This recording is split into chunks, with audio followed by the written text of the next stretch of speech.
ఇచ్చినందుకు వందనాలు. 2023వ సంవత్సరం యావత్తు కూడా మీ కృపను మీ దయను మా మీద కుమ్మరించినారు. ఎన్నో పరిస్థితుల్లో ఆదుకుంటూ కాపాడుతూ నాయన ప్రాణమును కాపాడినారు, శరీరాన్ని కాపాడినారు, మా ఆత్మ దేహాలను భద్రపరిచినారు. మీరు చేసిన ప్రతి మేలు కొరకై స్తోత్రాలు. 2023వ సంవత్సరం చివరి దినాల్లో ఉంటుండగా సహాయం చేయండి. ఓ తండ్రి, నీ సన్నిధిలో చేరి ఆరాధించుట కొరకై మీ రక్తం ఇచ్చి కొన్న నీ బిడ్డల్ని ఇంటికి వస్తుంటుండగా మార్గంలో కాపాడండి అయ్యా. ఇబ్బంది లేకుండా చేయండి. ప్రతి ఆటంకాన్ని దూరపరచండి, చిత్రకారులు అయిపరచండి. ఓ తండ్రి, కాలినడకలో బస్సు మీద నేను వివిధమైన వాహనాలు, కార్లు, బైకుల మీద వస్తున్న నీ బిడ్డలను మీరే భద్రపరచవలసిందిగా వేడుతుంటున్నాం. మేలుకై దయ చూపించండి. మీ సన్నిధిలో ఆత్మతో సత్యంతో ఆరాధించుటకు కావలసిన మీ ఆత్మ స్వేచ్ఛ, ఆత్మ నడిపింపు నైనా మాకు అనుగ్రహించండి. మధ్యలో యవనస్తుల మీటింగ్ ఉంది, సండే స్కూలు, ఇవన్నీ దీవించండి. ఆరాధన బలవర్తమానం తండ్రి, హెచ్చరికల నిషయాల్లో మీరే నడిపించి సహాయించండి. ఓ తండ్రి, ఈ సమయం దీవెనకరంగా ఉంచి ఆదుకొనమని లైవ్లో కూడా వీక్షిస్తున్న నీ బిడ్డలతో మాట్లాడుతురండి. ఎవరిని ఇంటికి చెప్పుకోలేని సమస్యలు, ఇబ్బందులు, రోగాలు, వ్యాధులతో వస్తున్నారో వారిని మీరు బాగు చేయండి. మీరు సంతోషముతో బయలువెళుదురన్నారు తండ్రి. ఆనందముతో వెళ్ళినట్లు, వారి దుఃఖము నిట్టూర్పు ఎగిరిపోనట్లు సహాయించండి. నీ ప్రజలతో మీరు ముచ్చటించండి. ఈ సమయం దీవెనకరంగా ఉంచండి. హెబ్రోన్ ద్వారా, సార్వత్రిక సంఘము ద్వారా నాయన జరుగుతున్న ఈ పరిసరం మీరు అంగీకరించండి. నల్గొండ గిరిజం యొక్క ఉపసంఘాలను కూడా మీరే బలపరిచి సహాయించండి. ఓ తండ్రి, మాడుగులు పలికి నీ దాసుడు తిమోతి బ్రదర్ వెళ్ళాడు. నాయన మోరియాకి లోకల్లో లాజరస్ అని వెళ్ళారు, సహాయించండి. ఓ తండ్రి, మీ సన్నిధి ఉంచండి. 1వ తారీఖు నుంచి నాయన డిసెంబర్ మరి క్రిస్మస్ నాయన మరి పండుగలాగా సెమీ క్రిస్మస్ లాగా జరుపుకుంటుండగా ఇంటింటా మీ సహాయించండి. ఈ వారంలోనే శుక్రవారం మా ప్రియులు జెస్సక్క వాళ్ళ ఇంటి దగ్గర, శనివారం రూతు భారత ఒక్క ఇంటికాడ, ఆదివారం ఆరాధన, సోమవారం ఓ తండ్రి ఇవన్నీ దీవెనకరంగా ఉంచి నడిపించి ఆదుకొనమని యేసు ప్రభువారి ధన్యకరమైన నామములో ప్రార్థిస్తున్నాం తండ్రి. ఆమేన్.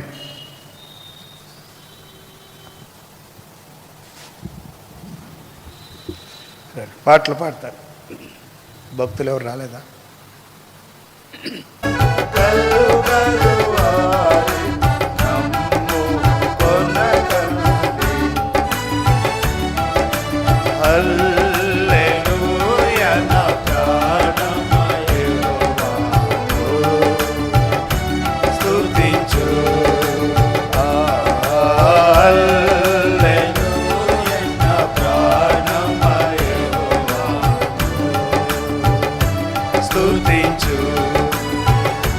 వారి ప్రాణము నశించును, వారు మట్టిలో కలసెదరు. వారి ప్రాణము నశించును, వారు మట్టిలో కలసెదరు. వారి సంకల్పముల నియుని దినమే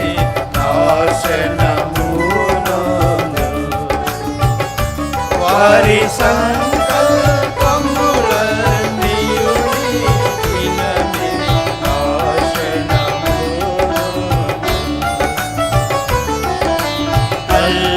హల్లెలూయా, నా ప్రాణమా యెహోవాను స్తుతించు.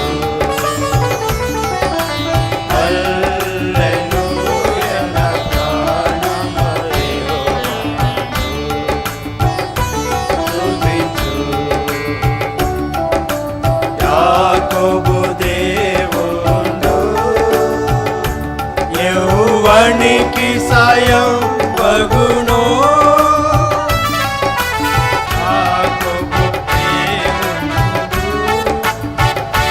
యెహోవానికి సాయం వగును.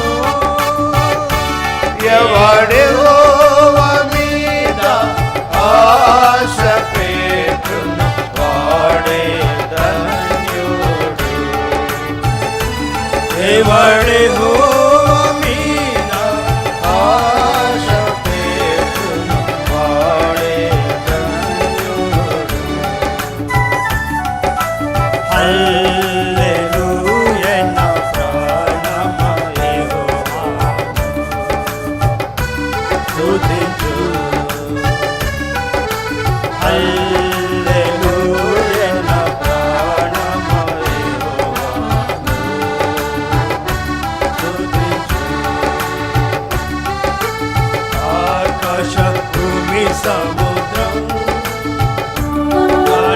దానిలోనిదంతా సృజించే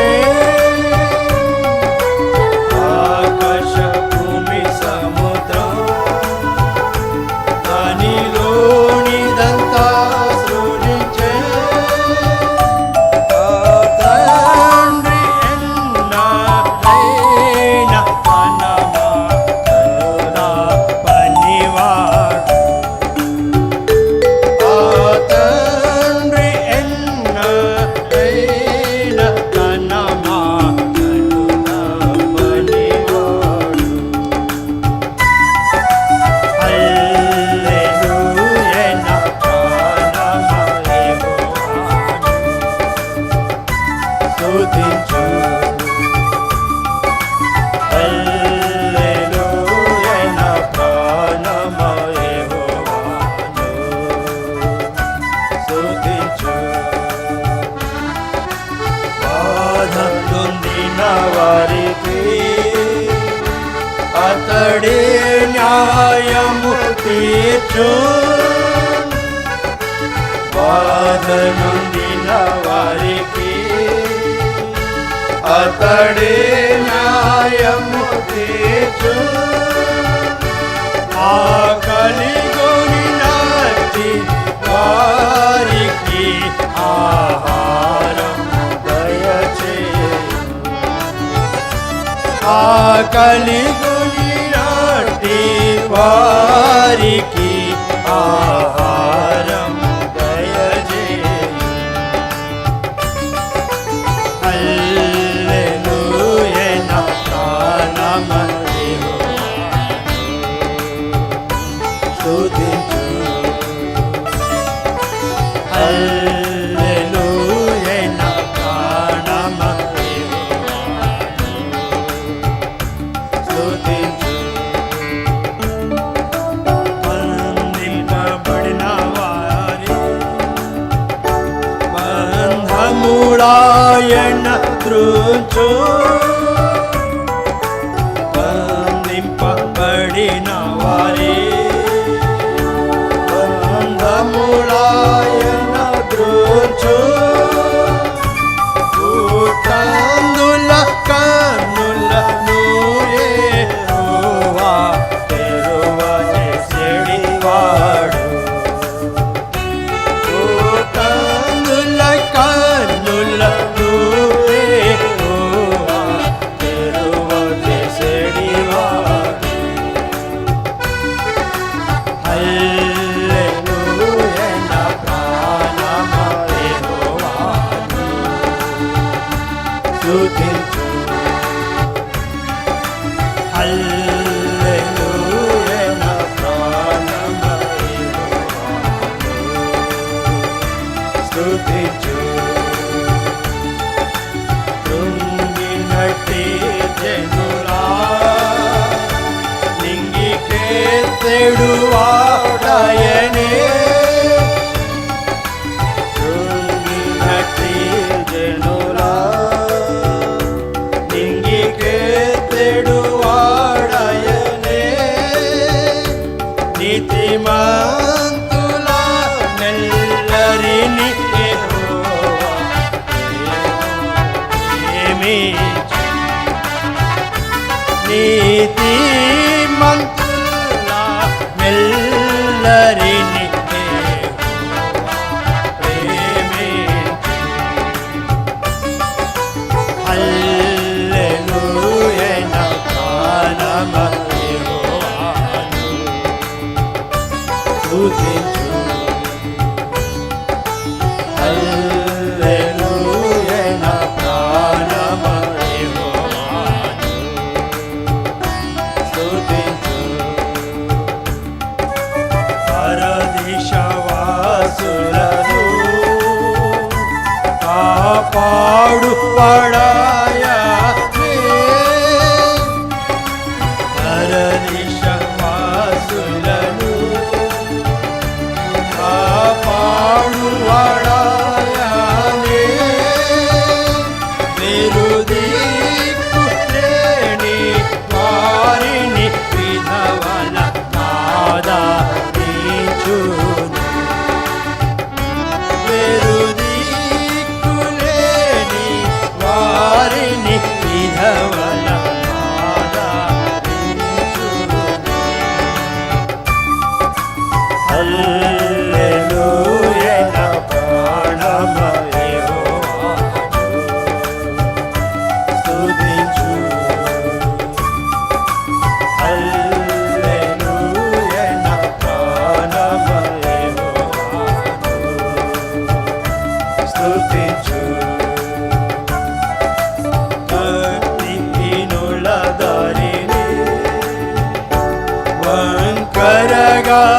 చేయును భక్తిహీనుల దారిని వంకరగా చేయును యెహోవాయే తరతరములు పరిపాలించుచుండును యెహోవాయే తరతరములు పరిపాలించుచుండును హల్లెలూయా నా ప్రాణమా యెహోవాను స్తుతించు హల్లెలూయా నా ప్రాణమా యెహోవాను స్తుతించు సీయోను నీ దేవుడు తరతరములు రాజ్యమేలును సీయోను నీ దేవుడు తరతరములు రాజ్యమేలును యెహోవాను స్తుతించుడి హల్లెలూయా ఆమేన్ యెహోవాను స్తుతించుడి హల్లెలూయా ఆమేన్ హల్లెలూయా నా ప్రాణమా యెహోవాను స్తుతించు హల్లెలూయా నా ప్రాణమా యెహోవాను స్తుతించు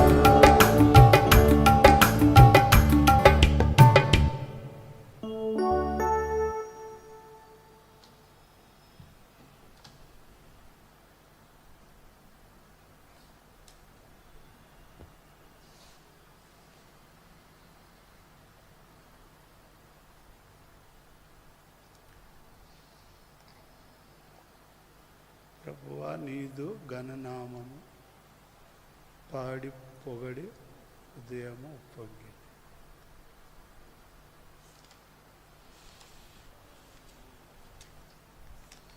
158.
నీ పాద సన్నిధి చేరనాలు నీదు ప్రేమ అధికమాయనే ప్రియుడా నీ పాద సన్నిధి చేరనాలు నీదు ప్రేమ అధికమాయనే యేసు ప్రభువా నీదు గణనామము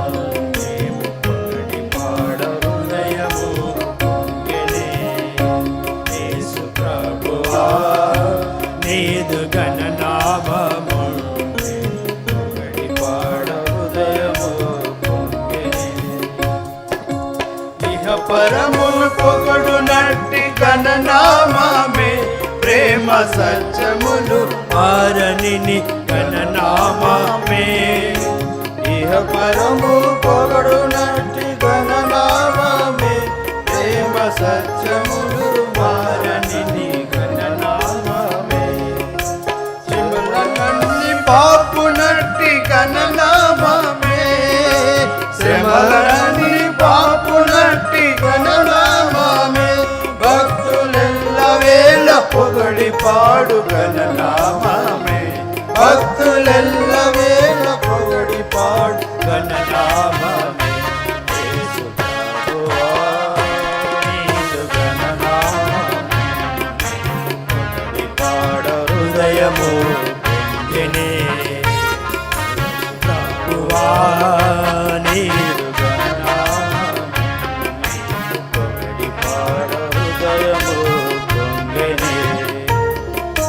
కీడునంత తొలగించు ఘననామమే, వెదకు వారికెల్లా ఔషధమా ఘననామమే.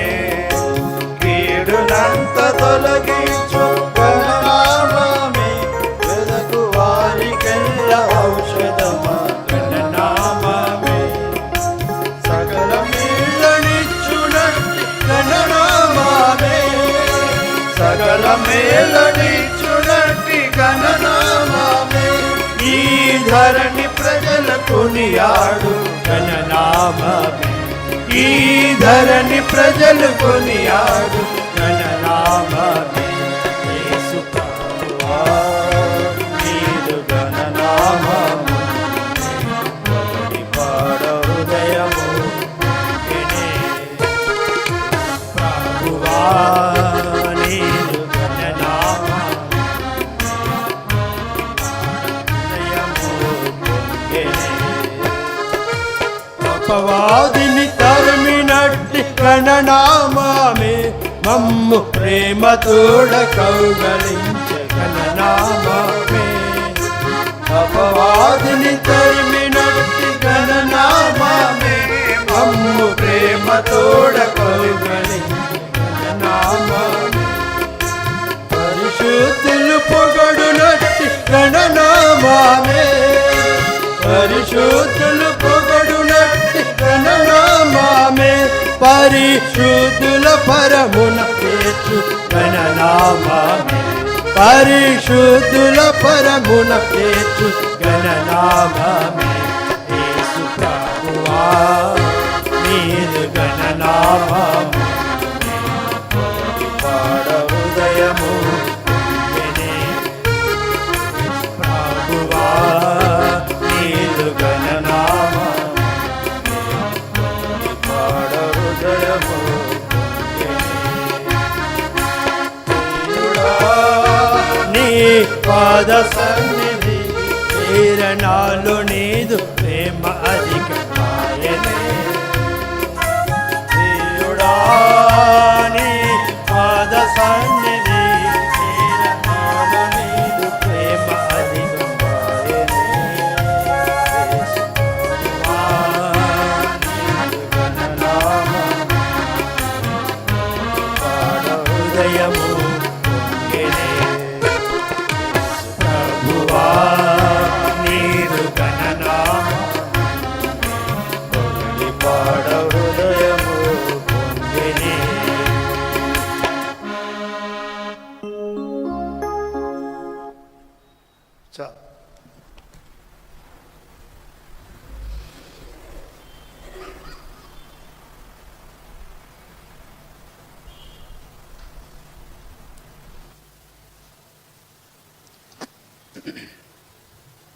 ప్రియులారా, మనము దేవుని ఇంట్లో ఉన్నాం.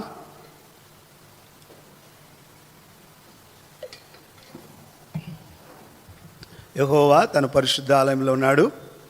లోకమంతయు ఎట్లుండాలంట? మౌనంగా ఉండాలి.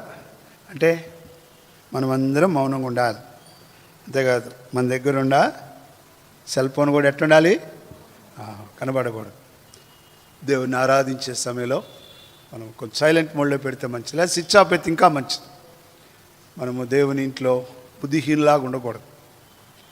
బుద్ధిహీనులు బలు అర్పించినట్లు ఉండకూడదు. మనకుండేదే వారంలో 3 గంటలు, అంతేనా? 3:30 గంటలు. 3:30 గంటలు కూడా ఏదో క్యాజువల్గా వచ్చి వెళ్ళకూడదు. మనం ఒక మంచి మనసుతో కదా, యోగ్యమైన మంచి మనసుతో దేవుని ఇంటికి వచ్చే వారంగా ఉండాలి. కాబట్టి అందుకొరకే దేవుని స్వరం వినాలి. మనం దేవుడు మాట్లాడుతున్నప్పుడు ఆయన స్వరం వినాలి. కాబట్టి ఒక కలెక్టర్ దగ్గరికి వెళ్ళేటప్పుడు ఎట్లా పోతాం, ఒక కలెక్టర్ మీటింగ్లో ఎట్లా కూర్చుంటాం కదా, ఎంత ఇంట్రెస్ట్గా ఉంటాము. గట్లనే మనం కూడా దేవుని ఇంట్లో అట్లా ఉండాలి. రండి, ద్వితీయోపదేశకాండం ఈరోజు దేవుడు మనకి ఇవ్వబడిన లేఖన భాగాల్లో నా ముందు తీసుకురావండి. 8వ అధ్యాయం, ద్వితీయోపదేశకాండం 8వ అధ్యాయము 8 నుంచి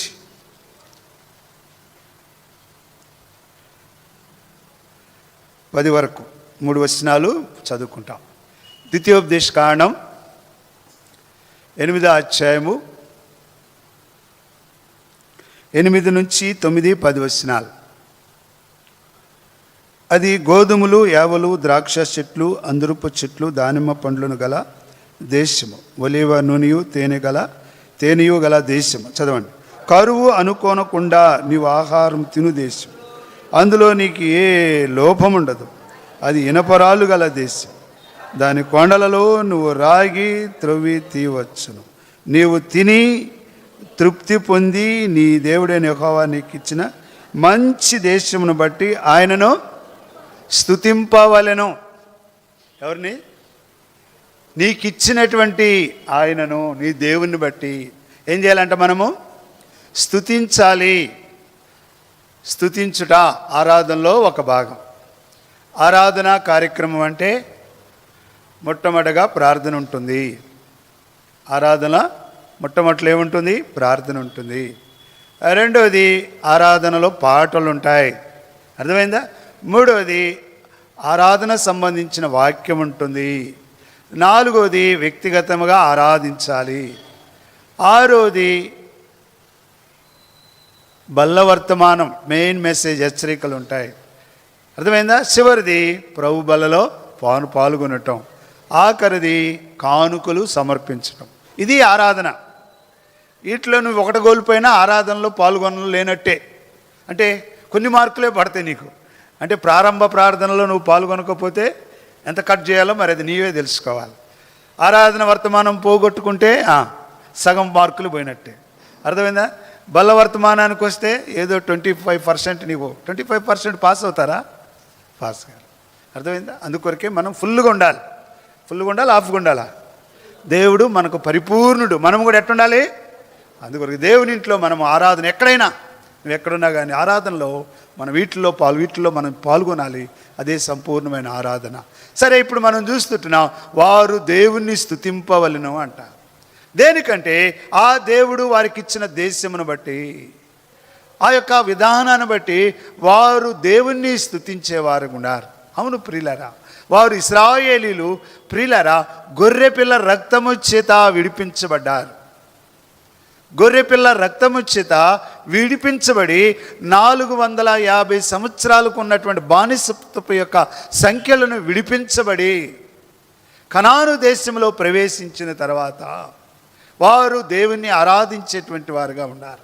అట్లనే మనము కూడా ప్రభువైన యేసుక్రీస్తు వారు మనల్ని కూడా పాపపు బానిసత్వమును విడిపించినాడు. దేవుని వాక్యంలో రాయబడింది. మరి తిమోతి పత్రిక 2:26 ప్రియులారా సాతాను చెరపట్టిన వీరు అంటాడు. సాతాను తన ఇష్టము నెరవేర్చుకున్నట్టు కొరకై మనలను చెరపట్టింది. ఐగుప్తు అనగా లోకము, ఫరో అనగా సాతానుడు గుర్తుగా ఉన్నాడు.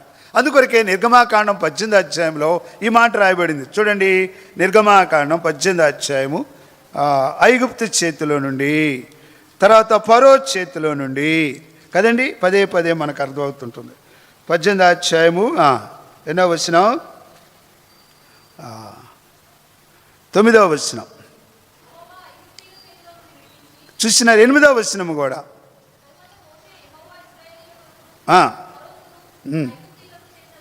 చూసినారా ప్రియులారా? ఇదంతా చూసుకుంటూ చేసినది అంతయు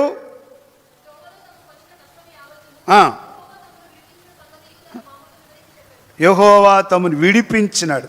9 అందరం యెహోవా ఐగుప్తీల చేతిలో నుండి విడిపించి ఇశ్రాయేలుకు చేసిన మేలంతటిని గురించి 10వ వచనంలో ప్రియులారా రాయబడింది. మరియు ఇత్రో ఐగుప్తీల చేతిలో నుండి ఫరో చేతిలో నుండి మిమ్మును కనుకనే ప్రేమటువంటి సహోదరి విడిపించినాడు ఫరో చేతిలో.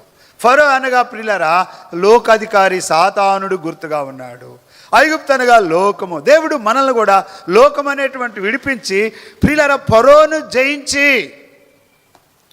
వారేం జయించలేదండి. బైబిల్లో రాయబడింది యెహోవా వారి పక్షముగా యుద్ధమాడుచున్నాడని ఐగుప్తులు విని నిర్గమాకాండం 14లో పారిపోదాం రండి కదా, వారి చేతుల నుండి మనము తప్పించుకొనుట కొరకై ఏం చేద్దాం అనుకున్నారు? పారిపోదాం. ప్రియులారా దేవుడే వారిని విడిపించినాడు. అట్లనే విడిపించి వదిలిపెట్ల, ఆయన విడిపించి వదిలిపెట్ల. అదే మన ఆరాధన వర్తమానం. మంచి దేశంలో ప్రవేశపెట్టినాడు.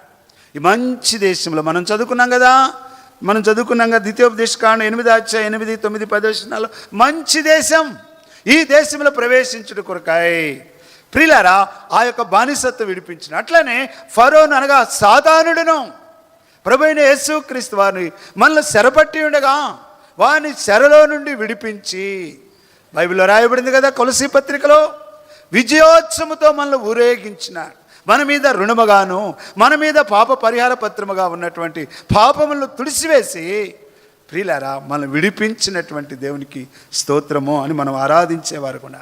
వారు ఆనాడు ఒక గొర్రె పిల్లతో ఐగుప్తులోని ఇశ్రాయేలు మాత్రమే విడిపించబడ్డారు, కానీ ఇది లోక పాపములు మోసుకొని పో దేవుని గొర్రెపిల్ల కదండి. లోక పాపములు మోసుకొని పోయిన ఈ దేవుని గొర్రెపిల్ల నుండి ప్రియులారా ఆయన రక్తము చేత ప్రియులారా ఎవరిని? సర్వమానవాళిని, లోకములో ఉన్న మనుషులందరినీ, ఒక కుల మత జాతి రంగు విచక్షణ భాష భేదము లేదు, అందరిని విడిపించినాడు. ప్రియులారా ఆ విడిపించి మనలను ఒక శ్రేష్టమైనటువంటి దేశానికి వారసులుగా దేవుడు చేసినటువంటి వాడుగా చూస్తుంటున్నాం. అందుకొరకే ప్రియులారా మన పౌరత్వం, మన యొక్క స్థితిగతి అక్కడ ఉందని రాయబడుతూ వచ్చేసింది, అక్కడికి సంబంధించిన వారుగా. అందుకొరకే ప్రియులారా ఆ ప్రభుని ఆరాధించాలి. సరే, విడిపించినటువంటి దేవుడు రండి ద్వితీయోపదేశకాండం 8వ వచనంలో ఏ దేశం అంటది?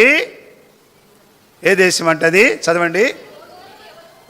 గోధుమల గల దేశం. గోధుమల గల దేశం. గోధుమలు అంటే దేనికి గుర్తుగా ఉంది? గోధుమ ప్రియులారా రొట్టె రావాలంటే ఏం చేయాలి?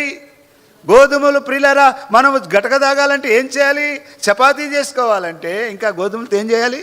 ఏయో చేస్తుంటాం. ఒట్టి గోధుమలు అయితే అవుతాయా ప్రియులారా? దాన్ని ఏం చేయబడాలి? అందుకొరకే బైబిల్లో రాయబడింది యోహాను సువార్త 12వ అధ్యాయంలో ఈ మాట రాయబడింది. ఏ మాట రాయబడింది? 24వ వచనంలో గోధుమ గింజ భూమిలో పడితేనే కానది. చదవండి. గోధుమ గింజ భూమిలో పడి సావకుండిని ఎడలా అది ఒంటిగానే ఉండును, అది చచ్చిన ఎడలా విస్తారముగా. ప్రియులారా విస్తారం అంటే ప్రభు యొక్క త్యాగానికి గుర్తుగా ఉంది. ఆ మంచి దేశం ఏదో కాదు, ఆ ప్రభువే. ఆ గోధుమ గింజలే కాదు ప్రియులారా, ఆ ప్రభువే. ఆ ప్రభులోనికి మనల్ని తీసుకొని వచ్చినాడు.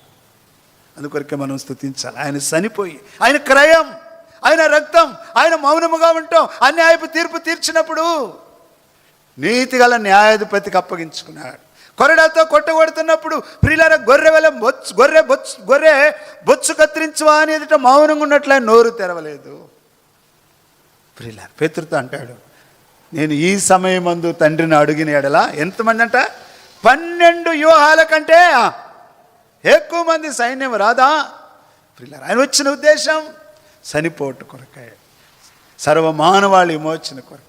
ప్రియులారా ఆయన మనల్ని విడిపించి ఆయన త్యాగానికి గుర్తుగా ఉన్నాడు. అందుకొరకై ఆయన రక్తము కార్చి, ప్రకటన గ్రంథం 5:10లో రాయబడింది. చదవండి. వీరు యోగ్యుడువు, నీ వధింపబడిన వాడవై నీ రక్తమిచ్చి ఏ వంశం అంట? ప్రతి వంశములోను, ఆయా భాషలు మాట్లాడే వారిలోను, ప్రతి ప్రజలోను, ప్రతి జనములోను కొని పేలుదురు. ప్రియులారా, రాయబడింది ఎవరంటే లెక్కింపజాలని సమూహం అంట. ఏ సమూహం అంటది? ప్రపంచ జనాభాను లెక్కించవచ్చు. 800 కోట్లు, 7 దాటిందా? 800 కోట్లు. ప్రియులారా, చూసిన తెలంగాణ 130 అంత చెప్పండి. నల్గొండ, అందుకొరకే మనం పాస్ కావట్లేదు దేంట్లో, గ్రూప్ 1లో. గుర్తుంచుకోవాలి. సరే ప్రియులారా, లెక్కింపజాలని సమూహం ఈనాటి వరకు కూడా ఉంచుతా వచ్చినాడు. ఈనాటి వరకు కూడా మనల్ని ప్రియులారా రక్తం ఇచ్చి కొని వారిని దేవునికి ఒక రాజ్యముగా ప్రజలుగా చేసి శుద్ధి చేసి కొనుక్కొని ప్రియులారా కొనబడినటువంటి వారుగా చూస్తాను. 7వ అధ్యాయం ప్రకటన గ్రంథంలో రాయబడింది 14వ వచనం. 7:14 వీరెవరంటే గొర్రె పిల్ల రక్తము చేత ఉతుక్కొని పరిశుద్ధపరచబడిన రక్తం కడిగిందంట, శుభ్రం చేయబడిందంట. కనుకనే పిల్లరా, ఏ రక్తం అంటే అది ప్రభువైన యేసుక్రీస్తు వారిని పరలోక రాజ్యంగా చేర్చు. మంచి దేశం అంటే అది దేనికి గుర్తుకుందంటే గోధుమలు అంటే ఆయన త్యాగం, ఆయన ప్రేమ, ఆయన మంచితనం, ఆయన దయ, ఆయన కరుణ, ఉచితం, ఏ క్రైమ్ లేదు. కనుకనే ప్రియులారా అలాంటి దేశంలో మళ్ళీ ప్రవేశపెట్టినారు కదండి. మార్గంలో ఎన్ని రకాలుగా ఏమైనా డబ్బులు ఇచ్చిండ్రా? నీళ్ళ కోసం, ఆహారం కోసం డబ్బులు ఇచ్చిండ్రా? నేను దేవుని బిడ్డని షాప్ కాడికి వెళ్ళి నాకు ఒక 5 రొట్టెలు ఇవ్వమంటే ఇస్తాడా? నేను దేవుని బిడ్డని నాకు ఒక 5 బాటిల్ వాటర్ ఇవ్వమంటే ఇస్తారా? ప్రియులారా, కానీ ప్రేమ కలుగుతాడు ఫ్రీ. ఎన్ని సంవత్సరాలు? అది గొప్ప దేవుడు. ప్రియుల ఆయన ప్రేమ, ఆయన మంచితనం ఈనాటికి 2023వ సంవత్సరంలో నవంబర్లో ఆఖరి మాసం, ఆఖరి ఆదివారం నవంబర్ మాసంలో ప్రవేశపెట్టిన, పోషిస్తూ కాపాడుతూ వచ్చిన ఆ ప్రభుని మనం ఆరాధించేవారు. రెండోదిగా ప్రియులారా, ఏ దేశం అంటే ఆ దేశంలో ఏమున్నాయంట? గోధుమలు. రెండోది యావల రొట్టె. యావలు దేనికి గుర్తుగా ఉన్నాయి ప్రియులారా? ఆ దినాల్లో యావలంట బీదలో ఆహారం అంట. అర్థమైందా? ఎవలంటే బార్లీ ఎంత తాగుతుంది? ఇంత తాగుతుంది.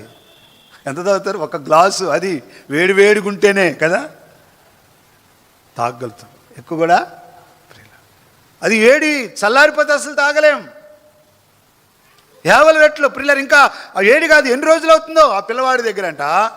ఏ పిల్లవాడి దగ్గర? యోహాను సువార్త 6 అధ్యాయాలు రాయబడింది. ఆకలి కొని ఉన్నప్పుడు ఈయన దగ్గర 2 50 రొట్టెలు ఉన్నాయంట. ఉందన్నమాట. 6 అధ్యాయం 9వ వచనంలో, యోహాను సువార్త 6:9. ప్రియుల చిన్నవాని యొద్ద 5 2 కాదు 5 50 రొట్టెలను 2 చిన్న చేపలు చూసినారు. ఆ తల్లి కట్టు పంపించింది మన కొడుక్కి. అరే ఆకలి ఇది చూసుకొని. ప్రియులారా, అవి ఎండిపోయి ఉన్నాయి ఎప్పుడో. అయినా కానీ ప్రభు అద్భుతాలు చేస్తూ వచ్చిన. ఎవరి రొట్టె అనేది దేనికి గుర్తుగా ఉందంటే రెండోదిగా చూడండి, న్యాయాధిపతుల గ్రంథం 7వ అధ్యాయం 13వ వచనంలో గిద్యోను కాలంలో చూస్తుంటున్నాం కదండి. ఆ మిద్యానీయులు ప్రియులారా గిద్యోను మీద ఏ రీతిగా కదా 7 సంవత్సరాలు మిద్యానీయులు ఇశ్రాయేలును ఓడగొట్టినారు, పరిపాలిస్తూ వచ్చినారు. న్యాయాధిపతుల గ్రంథం 6వ అధ్యాయంలో చూస్తాం ఈ మాటలు చూడండి. న్యాయాధిపతుల గ్రంథం 6వ అధ్యాయంలో 1వ వచనం. ఇశ్రాయేలీలు మిద్యానీయులకు అప్పగించినారు. మిద్యానీయులు వచ్చేయి ప్రియులారా, వాళ్ళ చెయ్యి ఎప్పుడు హెచ్చుగానే ఉంటుంది. ఎన్ని సంవత్సరాలు? 7 సంవత్సరాలు హెచ్చు అయినది. రెండోది నిలవలేని వారు ఉన్నారు. నిలవలేక సిద్ధపరచుకున్నారు. చూసిన ఇళ్లలో ఉంట్లా వీళ్ళు ఎడో నిలబడే శక్తి లేదు వాళ్ళ దగ్గర. మూడోదిగా 4వ వచనంలో ఇశ్రాయేలీల యొక్క భూమి పంటను పాడు చేసేవారు ఉన్నారు. 5వదిగా జీవన సాధనమైనది ఏది లేకుండా చేసినారు. 6వదిగా దేశాన్ని పాడు చేసే వాళ్ళు ఉన్నారు. 7వదిగా 6వ వచనంలోనే మిక్కిలి హీన దశకు వచ్చినారు. 7 విషయాలు. ఎవరి వలన? అంత బలవంతులు. హీన దశ అంటే చూస్తానికి అసహ్యంగా, ఆకలి లేక కదా, సరైన అన్నం లేక, సరైన ఫుడ్ లేక, నీళ్ళు లేక ఉన్నటువంటి వాళ్ళు ఎట్టుంటారు? మనలాగా బలంగా ఉంటారా? ఎండిపోయి పొళ్ళు బయటకు వచ్చి కదా, ఆ దేశాల్లో మనం చూస్తుంటాం, ఆకలి తలమట్టించిపోయేటువంటి. కనుకనే ప్రియులారా, ఇలాంటి పరిస్థితి ఈయన దశకొచ్చిన ఇలాంటి పరిస్థితుల్లో దేవుడు గిద్యోను ఏర్పాటు చేసుకొని, రండి 7వ అధ్యాయం 13వ వచనంలో, గిద్యోను వచ్చినప్పుడు తాను కనిన కలను తన చెలికాయనికి వివరించుండును.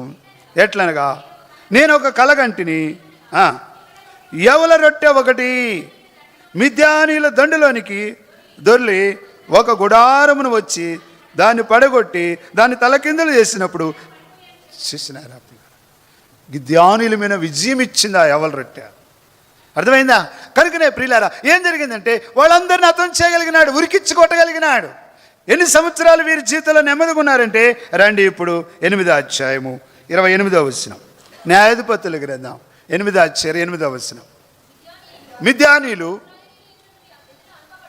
అనపబడి, మిద్యానీలు ఇప్పుడు అనపబడి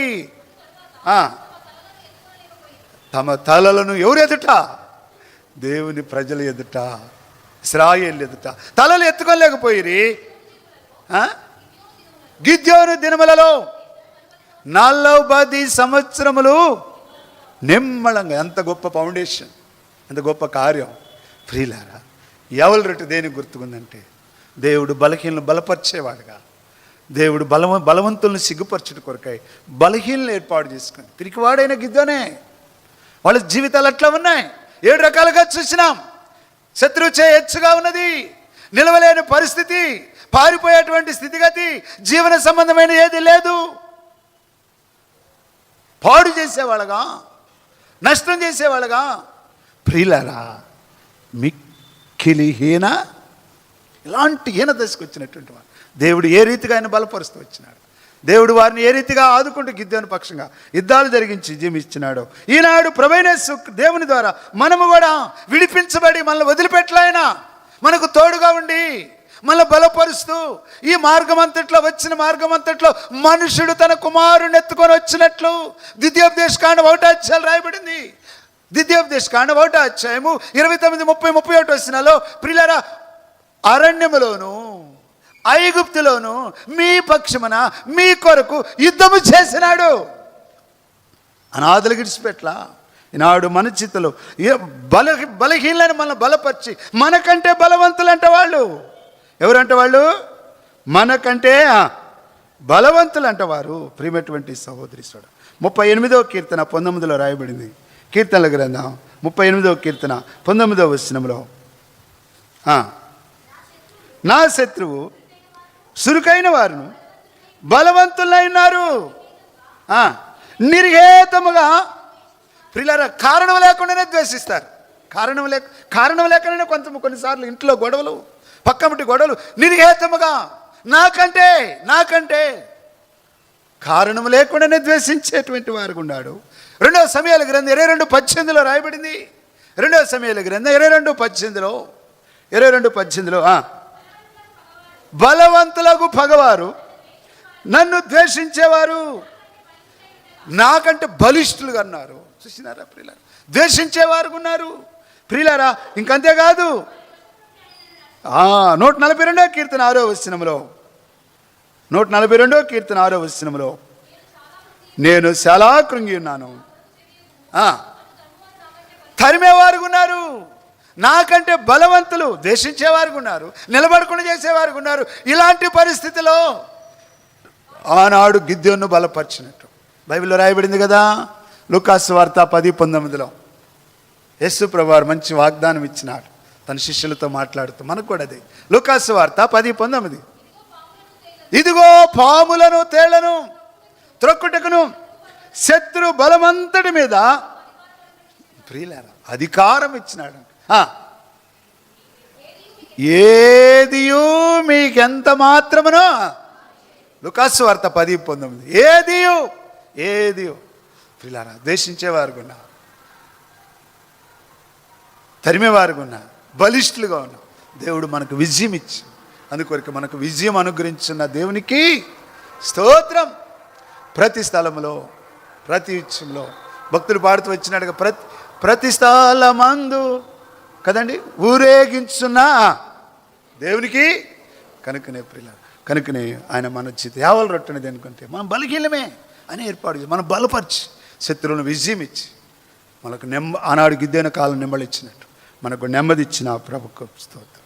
ప్రియులారా, బలపరుస్తూ కాపాడుతూ వచ్చినాడు, విడిపించిన దేవుడు బలపరుస్తూ ఆదుకుంటూ వచ్చినాడు. మూడోదిగా ఏ తోట ఏమని అంటే ఆ దేశంలో ద్రాక్ష చెట్లు. ద్రాక్ష చెట్టు అనేది దేనికి గుర్తుకుంది? సంఘానికి.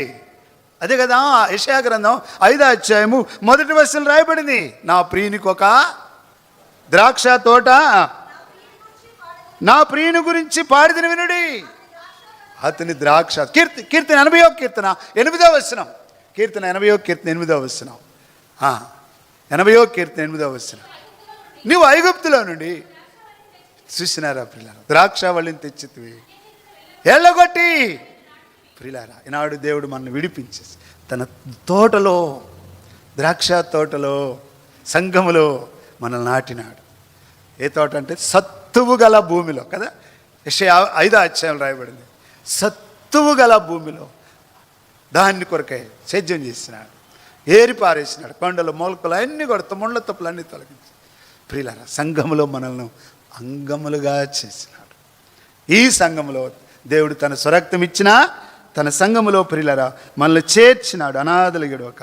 అందుకొరకే రాయబడింది, నీ ప్రేమ ద్రాక్షారసము కన్నా మధురం అంటాడు కదా పరమగీత గ్రంథం 1:2లో, నీ ప్రేమ ద్రాక్షారసము కన్నా. అందుకొరకు నేనే నిజమైన కనుక ప్రియులారా, విడిపించిన దేవుడు కాపాడుతూ భద్రపరుస్తూ అనాథలు విడిచిపెట్టగా. మూడోదిగా సంఘములో మనల్ని నాటినాడు. ఇప్పుడు సంఘములో మనము అవయవలం, సంఘములో మనల్ని తన బిడ్డలుగా మనల్ని ఉంచినాడు. నాలుగోదిగా ఏమన్నట్టు అక్కడ, నాలుగోదిగా అంజూరపు చెట్టు. అంజూరపు చెట్టు దేనికి గుర్తుగా ఉంది? అంజూరు దేనికి గుర్తుంది? యెషయా గ్రంథంలో 38వ అధ్యాయంలో 21వ వచనంలో ఆ యొక్క హిజ్కియా మరణకరమైన రోగంతో ఉన్నప్పుడు దేవుడు చెప్పినాడు, ఆ ప్రవక్త వెళ్ళి యెషయా వెళ్ళి ఏ పండ్ల ముద్ద అంటే అది అంజూరపు పండ్ల ముద్ద తీసుకొచ్చి గాయం కట్టినాడు కదా.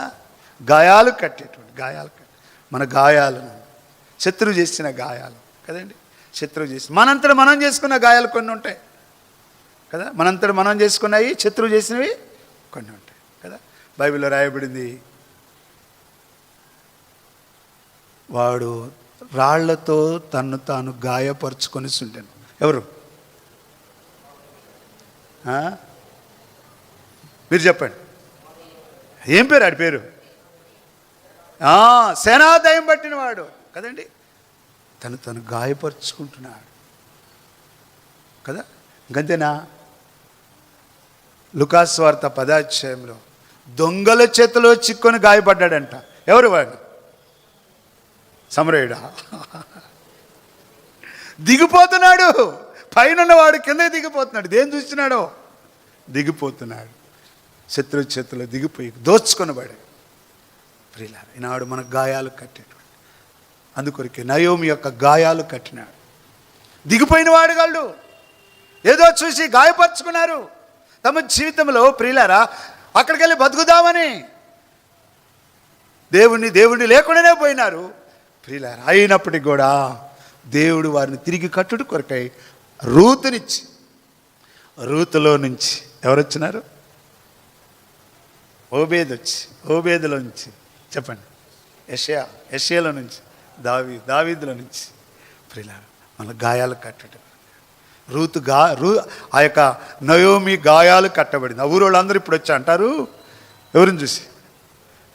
మనవన్న చూసి కదా ఏమంటారు? నీకు మంచి కొడుకునిచ్చాడమ్మా అట్లా ఏమంటారు?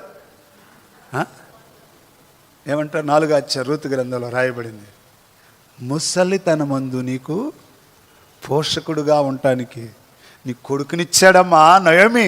రూతును మర్చిపోయారు ప్రియులారా. గాయాలు కట్టడు కొరకే ఆయన చేసిన గొప్ప మేలులు కదా ఇవన్నీ. అందుకొరకే ప్రియులారా, విడిపించిన దేవుడు వదిలిపెట్టలేదు, కానీ కాపాడుతూ భద్రపరుస్తూ సంఘములను తీసుకొచ్చి మనల్ని ఉంచి, అంతేకాదు మన జీవితంలో సంతోష ఆనందాలతో ప్రియులారా మన జీవితంలో ఉంచినటువంటి దేవుడిగా చూస్తున్నాం. గాయాలు కట్టేటువంటి. తర్వాత చూస్తే అంజూరు పండు గాయాలు. తర్వాత పండు ఏంటి? దానిమ్మ పండు. దానిమ్మ పండు దేనికి గుర్తుగా ఉంది?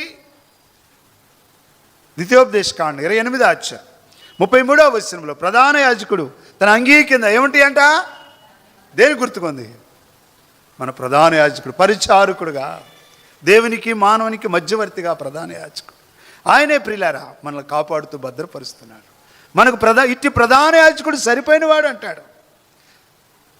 హెబ్రీ పత్రిక 4వ అధ్యాయం 15వ వచనంలో మన ప్రధాన యాజకుడు మన వల్లే సహానుభవం లేనివాడు కాడు, మన బలహీనతలు ఎరిగిన వాడు.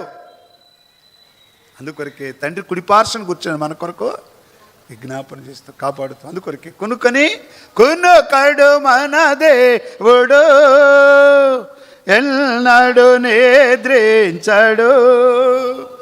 కొనుకడు మన దేవుడు ఎన్నడు నిద్రించడు. కనుకనే పిల్లరా ఆయన మన జీతలో ఆ యొక్క దానిమ్మ పండు లోపల పైకి చూస్తే గట్టి చర్మం చూడటానికి అందహీనంగా కనపడవచ్చు, కానీ లోపల కోసిన తర్వాత దాని విత్తనాలు ఎట్లా ఉంటాయి పిల్లరా? అవన్నీ చక్కగా వరుసలుగా లైన్లుగా ఒకదానికొకటి అతుక్కోకుండా పొరలుగా దీనంతటి కప్పటి కొరకే చర్మం ఐక్యత మనందరూ సంఘంలో ఉంచి ఐక్యత కాపాడుతూ మన భద్రపరుస్తూ ఆదుకుంటూ వచ్చిన ఆ ప్రభుని మనం ఆరాధించాలి. ఆయన మన కొరకు నేటి వరకు విజ్ఞాపన చేసే ప్రధాన యాజకుడిగా ఉన్నాడు.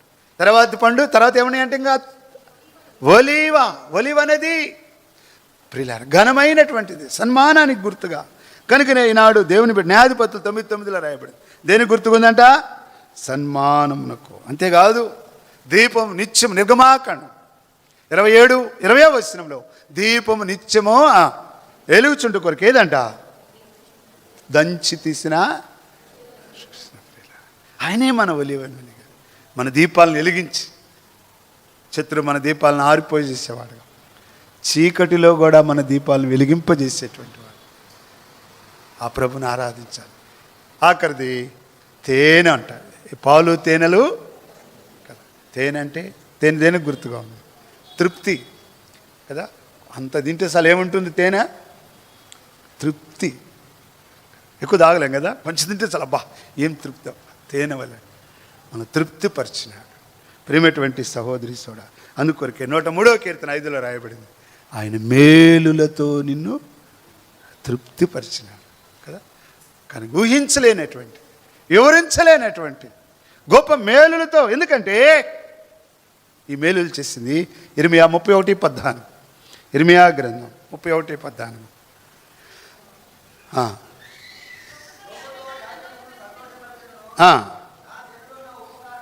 నా జనులు నా ఉపకారమును తెలుసుకొని తృప్తిగా ఉండాలి కదా. ఏం చేయాలని? ఒక తల్లిలాగా. తల్లి ఏం చేసింది? అన్నం కూర వండి కదా, వండి చూస్తూ ఉండిద్ది. తృప్తిగా తింటున్నారా లేదా, బాగుందా లేదా, ఏమా టేస్ట్గా ఉంది మమ్మీ అంటే చాలా ఏం సంతోషం, ఒక్క మాటే కదా.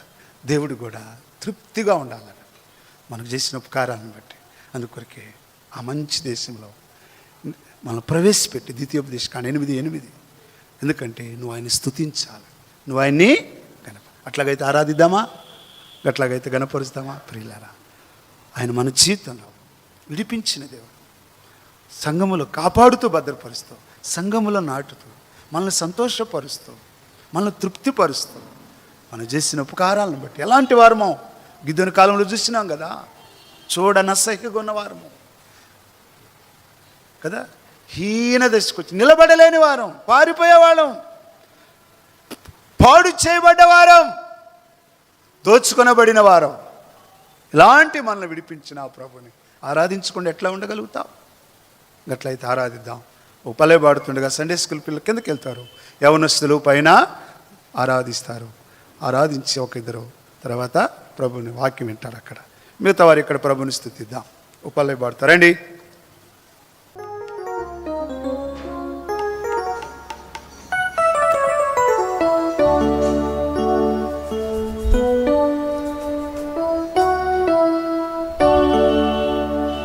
అందరాము ప్రభు నిన్ను కొనియాడెదము, అందరము ప్రభు నిన్ను కొనియాడెదము. మహాత్ముండవు పరిశుద్ధుడవు, మహాత్ముండవు పరిశుద్ధుడవు, బలి అయితివి లోకమును రక్షించుటకు, బలి అయితివి లోకమును రక్షించుటకు. అందరము ప్రభు నిన్ను కొనియాడెదము, అందరము ప్రభు నిన్ను కొనియాడెదము. అపరాము నీ బుద్ధి జ్ఞానమెంతయో, అపరాము నీ బుద్ధి జ్ఞానమెంతయో, సమర్థుడవైన నీదు శక్తి గొప్పది, సమర్థుడవైన నీదు శక్తి గొప్పది. సర్వలోకము నీరు వశమనున్నది, సర్వలోకము నీరు వశమనున్నది. అందరము ప్రభు నిన్ను కొనియాడెదము, అందరము ప్రభు నిన్ను కొనియాడెదము. గొప్ప కార్యములు చేయు సర్వశక్తుడా, గొప్ప కార్యములు చేయు సర్వశక్తుడా, అద్భుతములు చేయు దేవ నీవే గనుడవు, అద్భుతములు చేయు దేవ నీవే గనుడవు. శత్రువులను అణచునట్టి విజయశాలివి, శత్రువులను అణచునట్టి విజయశాలివి. అందరము ప్రభు నిన్ను కొనియాడెదము, అందరము ప్రభు నిన్ను కొనియాడెదము. పండవైన ప్రభు మమ్ము స్థిరపరచితివి, పండవైన ప్రభు మమ్ము స్థిరపరచితివి. నీదు మార్గములు ఎంతో ఆనందములు, నీదు మార్గములు ఎంతో ఆనందములు. కుతంత్రము లేదు నీలో నీతిమంతుడవు, కుతంత్రము లేదు నీలో నీతిమంతుడవు. అందరము ప్రభు నిన్ను కొనియాడెదము, అందరము ప్రభు నిన్ను కొనియాడెదము. కృపాలుండవైన యేసు దయగల దేవా, కృపాలుండవైన యేసు దయగల దేవా, దయా కనికరములు గల దీర్ఘశాంతుడవు, దయా కనికరములు గల దీర్ఘశాంతుడవు. వేల వేల తరములలో కృపను చూపెదవు, వేల వేల తరములలో కృపను చూపెదవు. అందరము ప్రభు నిన్ను కొనియాడెదము, అందరము ప్రభు నిన్ను కొనియాడెదము.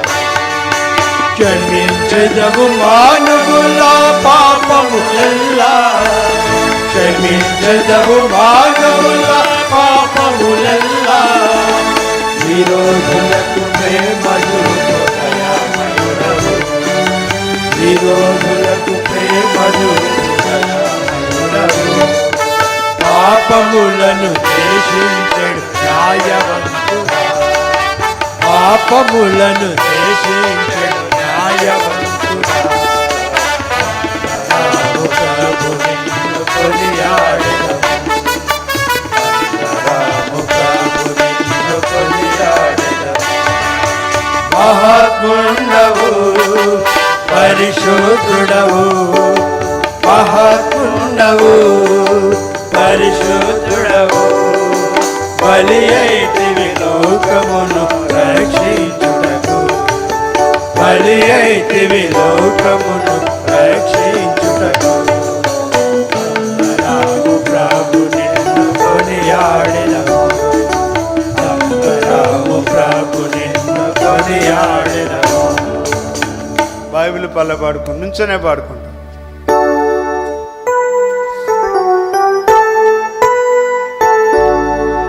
పఠింప శ్రేష్ఠ గ్రంథము బైబిల్ పఠింప శ్రేష్ఠ గ్రంథము బైబిల్ అనుదినము పఠించిన ప్రేమ తోడ నడుపును హో పఠింప శ్రేష్ఠ గ్రంథము బైబిల్ दुनिया में सबसे प्यारे पुस्तक है दुनिया में सबसे प्यारे पुस्तक है पढ़ेंगे उस रोज बरोज मार्ग कच न कोई ना हो दुनिया में सबसे प्यारे पुस्तक है The best book to read is the Bible. The best book to read is the Bible. If you read it every day, it will help you all the way. Oh, the best book to read is the Bible. కూర్చో. మరొకసారి చెబుతున్నాను, మీ దగ్గర ఉన్నటువంటి cell phones అయినా కానీ silent మోడ్లో పెట్టండి. సమయంలో మనం దేవుని వాక్యం వింటా. మన మధ్య అనిల్ కుమార్ గారు ఉన్నారు. వారు వచ్చి దేవుని వాక్యం పంచుకుంటారు. చెన్నై నుంచి వచ్చారు.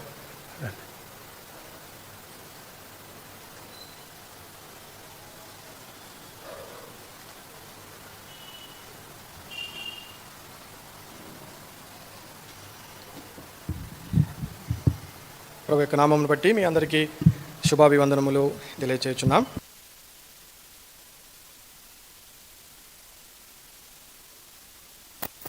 స్థితిలో మనలను మనము పరీక్షించుకొని ప్రభు యొక్క బలలో చేవేద్దాం. ఆదికాండము 23వ అధ్యాయం. ఆదికాండము 23వ అధ్యాయము మొదటి 3 వచనాలు అందరము కలిసి చదువుకుందాం. ఆదికాండము 23వ అధ్యాయము మొదటి 3 వచనాలు అందరము కలిసి చదువుకుందాం. శారా జీవించిన కాలము అనగా శారా బ్రతికిన ఏండ్లు 127. శారా కానాను దేశమందలి హెబ్రోను కిరియతర్బాలో మృతి పొందెను. అప్పుడు అబ్రహాము శారా నిమిత్తము అంగలార్చుటకును ఆమెను గూర్చి ఏడ్చుటకును వచ్చెను. తర్వాత అబ్రహాము మృతి పొందిన తన భార్య ఎదుట నుండి లేచి హేతు కుమారులను చూచి 4వ వచనం కూడా చదువుకుందాం. మీ మధ్య నేను పరదేశిగాను పరవాసిగాను ఉన్నాను. మృతి పొందిన నా భార్యను నా కన్నుల ఎదుట ఉండకుండా ఆమెను పాతిపెట్టుటకు మీ తావున నాకొక శ్మశాన భూమిని స్వాస్యముగా ఇయుడని అడుగగా. మరొక మాట చూసుకుందాం. ఆదికాండము 25వ అధ్యాయం. ఆదికాండము 25వ అధ్యాయము 7, 8, 9 వచనాలు అందరము కలిసి చదువుకుందాం. ఆదికాండము 25, 7, 8, 9. అబ్రహాము బతికిన సంవత్సరములు 175. అబ్రహాము నిండు వృద్ధాప్యము వచ్చిన వాడై మంచి ముసలితనమున ప్రాణము విడిచి మృతి పొంది తన పితరుల యొద్దకు చేర్చబడిన హిత్యుడైన సోహారు కుమారుడగు ఎఫ్రోను పొలమందలి మక్మేలా గుహలో అతని కుమారులకు ఇస్సాకును ఇష్మాయేలును అతని పాతిపెట్టిరి. అది మమ్రే ఎదుట ఉన్నది. మరొక మాట 35వ అధ్యాయము ఆదికాండము. 35వ అధ్యాయము ఆదికాండము 27, 28, 29 3 వచనాలు కలిసి చదువుకుందాం. ఆదికాండము 35వ అధ్యాయము 27, 28, 29 అందరము కలిసి చదువుకుందాం. అబ్రహాము ఇస్సాకును పరదేశులై ఉండిన మమ్రేలో కిరియతర్బాకును తన తండ్రి అయిన ఇస్సాకునొద్దకును యాకోబు వచ్చెను. అదే హెబ్రోన్. ఇస్సాకు బతికిన దినములు 180 సంవత్సరములు. ఇస్సాకు కాలము నిండిన వృద్ధుడై ప్రాణము విడిచి మృతి పొంది తన పితరుల యొద్దకు చేర్చబడెను. అతని కుమారులైన ఏషావు యాకోబులు అతనిని పాతిపెట్టిరి. రండి చివరిగా ఒక మాట చూసుకుందాం. ఆదికాండము 50వ అధ్యాయం. ఆదికాండము 50వ అధ్యాయము 5వ వచనము మరియు 13వ వచనము. ఆదికాండము 50వ అధ్యాయము 5వ వచనము మరియు 13వ వచనము అందరం కలిసి బిగరగా చదువుకుందాం. నా తండ్రి నా చేత ప్రమాణము చేయించి ఇదిగో నేను చనిపోవచ్చున్నాను. కనానులో నా నిమిత్తము సమాధి తవ్వించి తిని కదా, అందులోనే నన్ను పాతి పెట్టవలెనని చెప్పెను. కాబట్టి సెలవైతే నేను అక్కడికి వెళ్ళి నా తండ్రిని పాతిపెట్టి మరలా వచ్చేదనని చెప్పెను. 13వ వచనము. అతని కుమారులు కనాను దేశమునకు అతని శవమును తీసుకొని పోయి మక్మేలా పొలమునందున్న గుహలో పాతిపెట్టిరి. దానిని ఆ పొలమునకు అబ్రహాము తనకు శ్మశానము కొరకు స్వాస్యముగా ఉండు నిమిత్తము మమ్రే ఎదుట హిత్యుడైన ఎఫ్రోను యొద్ద కొనెను. రండి, మన ప్రభువైన యేసు క్రీస్తు వారి యొక్క మహా సహాయము కొరకు మన ప్రభువైన యేసు క్రీస్తు వారి వైపు చూద్దాం.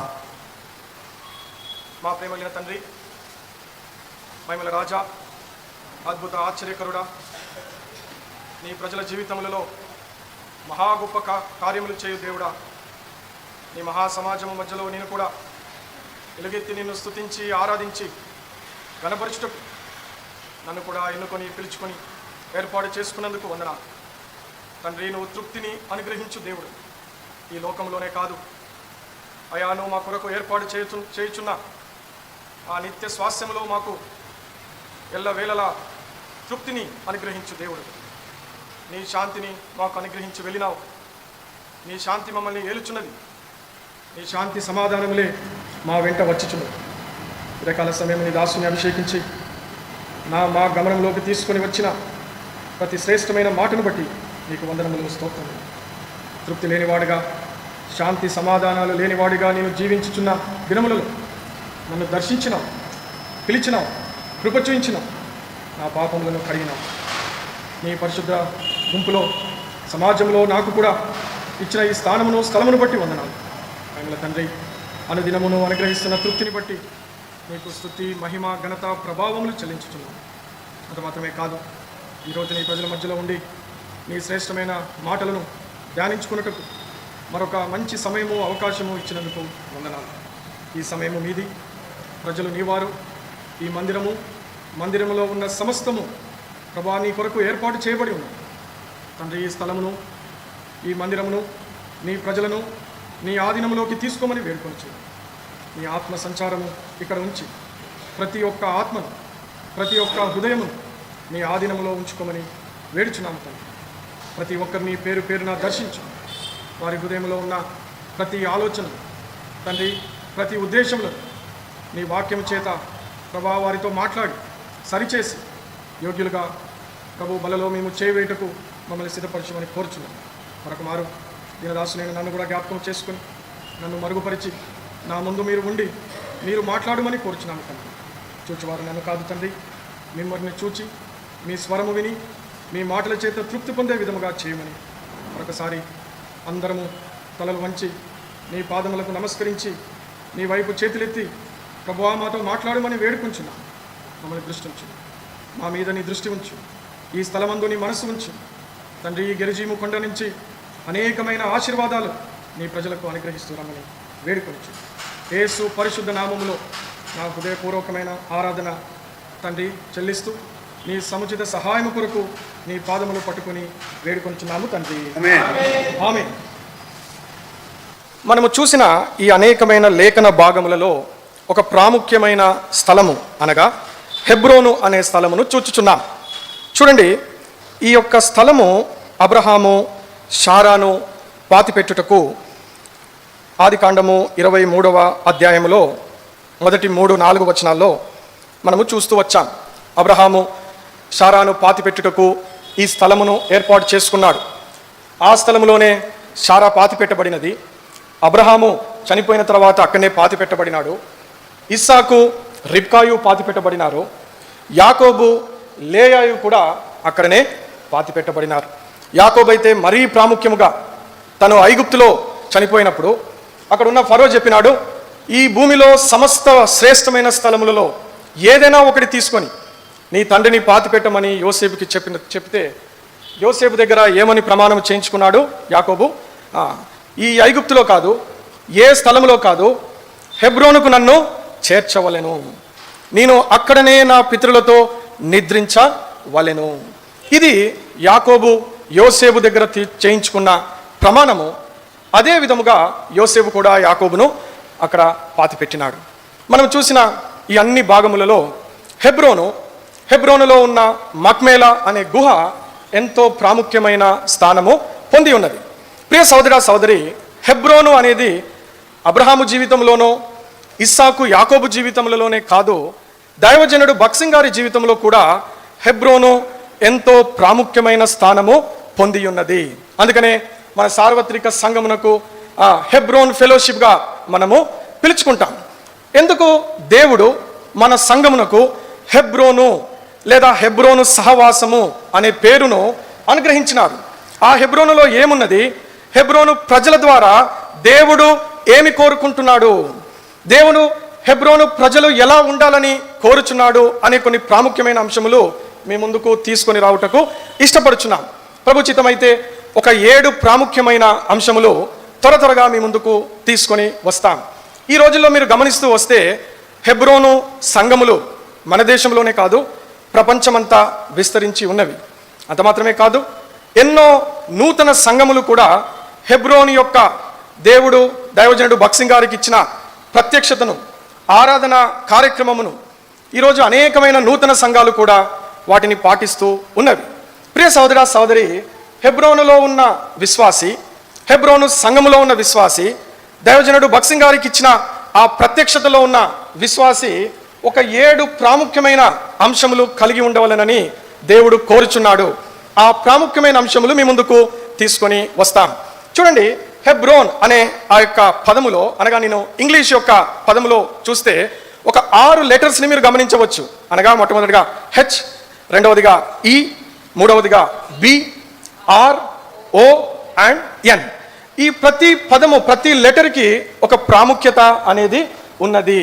మీరు చూడొచ్చు, ఇవి అబ్రహాము యొక్క జీవితము గమనిస్తూ వస్తే, అబ్రహాము ఊరు అనే ప్రాంతం నుంచి తన జీవితము మొదలైనది. పారానుకు వచ్చినాడు, ఆ తర్వాత బేతేలులో కొంత సమయం ఉన్నాడు, షెకెములో కొంత సమయం ఉన్నాడు, బేర్షబాలో కొంత సమయం ఉన్నాడు, ఈజిప్టునకు కూడా కొంత సమయం వెళ్ళి వచ్చినాడు.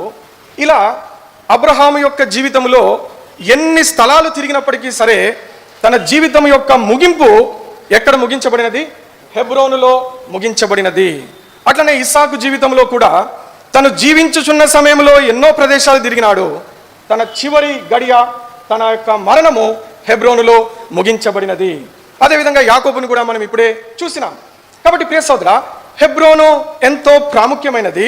హెబ్రోను సహవాసము ప్రాముఖ్యమైనది. హెబ్రోను సహవాసములో ఉన్న విశ్వాసులు ఈ 7 ప్రాముఖ్యమైన అంశములు ఎప్పుడునూ కలిగి ఉండవలెను. కాబట్టి ఈ 7 అంశములు మీ ముందుకు తీసుకొని వస్తాం. మనము చూచితిమి ఇప్పుడే హెచ్ అనే పదాన్ని. మొదట మన హెబ్రోను యొక్క పదము మొదలవుతున్నది. హెచ్ అనగా 2 ప్రాముఖ్యమైన అంశములు దేవుడు ఈ సహవాసము కలిగిన ప్రజల నుంచి కోరుచున్నాడు. హెచ్ అనేది ఎప్పుడు బైబిల్లో ఏమి చూపిస్తుంది అని అంటే, హెచ్ స్టాండ్స్ ఫర్ హోప్. ఎప్పుడు హెచ్ అనేది నిరీక్షణను, ఒక హోపును చూపిస్తూ ఉంటుంది. కాబట్టి హెబ్రోను విశ్వాసులు, హెబ్రోను సంఘ వాసులు, వీరు ఎలాంటి ప్రజలు? నిరీక్షణ కలిగిన ప్రజలు. నిరీక్షణను ఉంచుకొని, నిరీక్షణను కాపాడుకుంటూ, నిరీక్షణనే అనగా హోపునే తమ బలముగా చేసుకుని జీవించే ప్రజలే ఈ హెబ్రోను యొక్క విశ్వాసులు. కాబట్టి ఇక్కడ కూర్చున్న మీరందరూ బహుశా మనము పుట్టినప్పటి నుంచో, రక్షణ పొందినప్పటి నుంచో ఈ సహవాసంలో ఉండి ఉండవచ్చు. అయితే ప్రియ సహోదరా, ఈ 7 ప్రాముఖ్యమైన అంశములు ఒకవేళ నీ జీవితంలో లేకపోతే, నువ్వు శారీరకముగా ఈ సంఘములో ఉండి ఉండొచ్చేమో, కానీ ఆత్మీయముగా నువ్వు ఈ సంఘమునకు చెందిన వాడివి కావు. అదే ఈ యొక్క ప్రాముఖ్యమైన ఈ సమయంలో మనము ధ్యానించబోతున్న అంశం. కాబట్టి స్థానిక సంఘములో కానీ, మరి ఏ విధమైన సంఘములో కానీ, శారీరకముగా ఉండటము వేరు, ఆత్మీయముగా ఉండటము వేరు. కాబట్టి మొట్టమొదటి లక్షణము, ఈ స్థలములో, ఈ సహవాసములో, ఈ క్రమములో ఉన్న ప్రజలు ఏమి కలిగి ఉంటారు? నిరీక్షణ కలిగి ఉంటారు. అయితే నిరీక్షణ ఎలాంటి నిరీక్షణ ఇది? ఎలాంటి నిరీక్షణ ఇది? రండి కొన్ని మాటలు మీ ముందుకు తీసుకుని వస్తాం. హెబ్రీయులకు రాసిన పత్రిక 11వ అధ్యాయము, హెబ్రీయులకు రాసిన పత్రిక 11వ అధ్యాయము 8 మొట్టమొదటిగా మొదటి వచనం చూద్దాం. 11వ అధ్యాయము మొదటి వచనం అందరం కలిసి చదువుకుందాం. చదవండి బ్రదర్. విశ్వాసం అన్నది నిరీక్షింపబడు వాటి యొక్క నిజ స్వరూపమును, అదృశ్యమైనవి ఉన్నవనుటకు రుజువైనది. చూసారా ఏమిటి నిరీక్షణ అంటే? ఏమిటిది నిరీక్షణ అంటే? ఉన్నదాన్ని అని చెప్పడం కాదు, చూసిన దాన్ని కలిగి ఉన్నది అని చెప్పడం కాదు.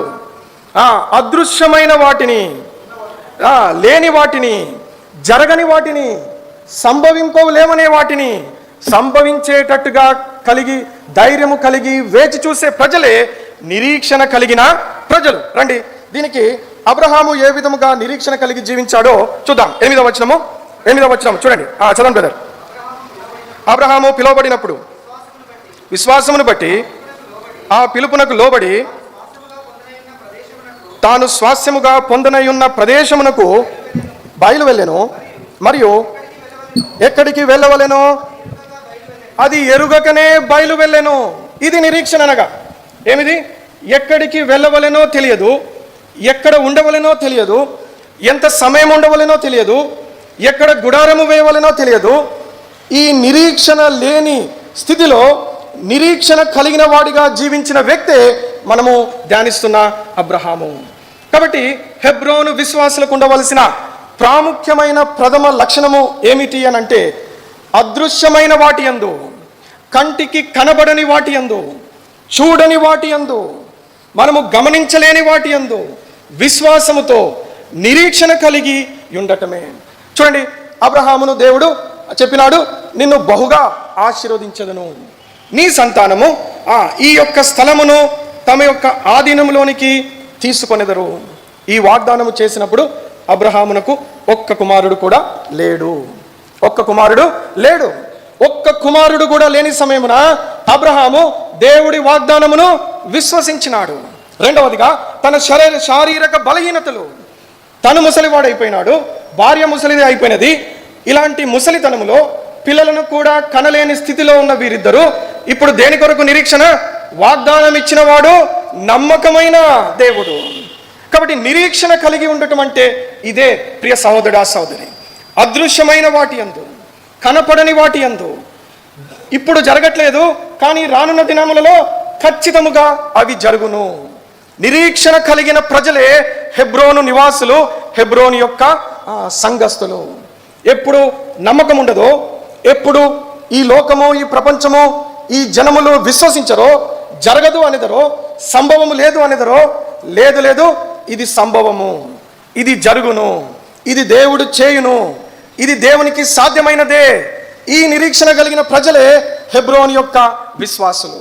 కాబట్టి ఇక్కడ ఎంతమంది ఈరోజు మనము హెబ్రోను సహవాసములో ఉన్నామని చెప్పుకుంటున్నాం, కానీ ఇలాంటి నిరీక్షణ ఎంతమంది ఇక్కడ ఉన్న దేవుని బిడ్డలలో ఉన్నదని ఈరోజు ప్రశ్న వేయుచున్నాం. కాబట్టి ప్రియ సోదరా, ఈ రానున్న దినములలో దేవుడు బలమైన కార్యములు చేయబోచున్నాడు. వాగ్దానం చేసినాడు, ఆయన నీ నుండు స్థలములలో మీరును ఉండబోయేదరు. కాబట్టి అబ్రహాము ఎట్లా చూడలేదో, ఈరోజు కూడా నీవు నేను ఆ నిత్య శ్వాసాన్ని చూడలేదు, కానీ నిరీక్షణ ఉన్నది. ఒక దినము ఖచ్చితముగా ఆయన ఉండే స్థలములలో మనము కూడా ఉండేదమనే నిరీక్షణ. రండి, రెండో ప్రాముఖ్యమైన అంశం చూద్దాం. రోమిలకు రాసిన పత్రిక 15వ అధ్యాయము 13వ వచనం. రోమిలకు రాసిన పత్రిక 15వ అధ్యాయము 13వ వచనము.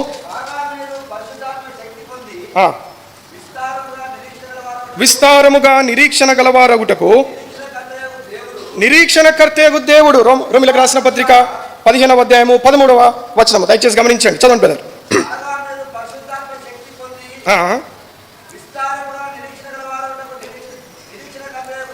నిరీక్షణకర్తయగు దేవుడు విశ్వాసము ద్వారా సమస్త ఆనందముతోనూ సమాధానముతోనూ మిమ్మును నింపునుగాక. నిరీక్షణకర్త అయిన మన దేవుడు మనలో నిరీక్షణ పుట్టించుచున్నాడు. మనందరికీ ఒక నిరీక్షణ ఇచ్చినాడు. ఈ నిరీక్షణే, ఈ హోపే మనలను ఎలా ఉంచుతున్నది? సంతోషముగా, సమస్త ఆనందముతో, సమాధానముతో మనలను నింపుచున్నది. మనకు అనుగ్రహించిన పరిశుద్ధాత్మ దేవుని యొక్క శక్తి మనలను ఏమి చేయుచున్నది? నిరీక్షణ గల వారిగా చేయుచున్నది. కాబట్టి విశ్వాసము, నిరీక్షణ, ఈ రెండు మనలను సమస్త ఆనందముతో, సమాధానముతో నింపుచున్నవి. కాబట్టి నేను హెబ్రోను విశ్వాసిని అనుకునే ప్రతి క్షణము మొట్టమొదటిగా నేను నిరీక్షణ కలిగిన వ్యక్తిని.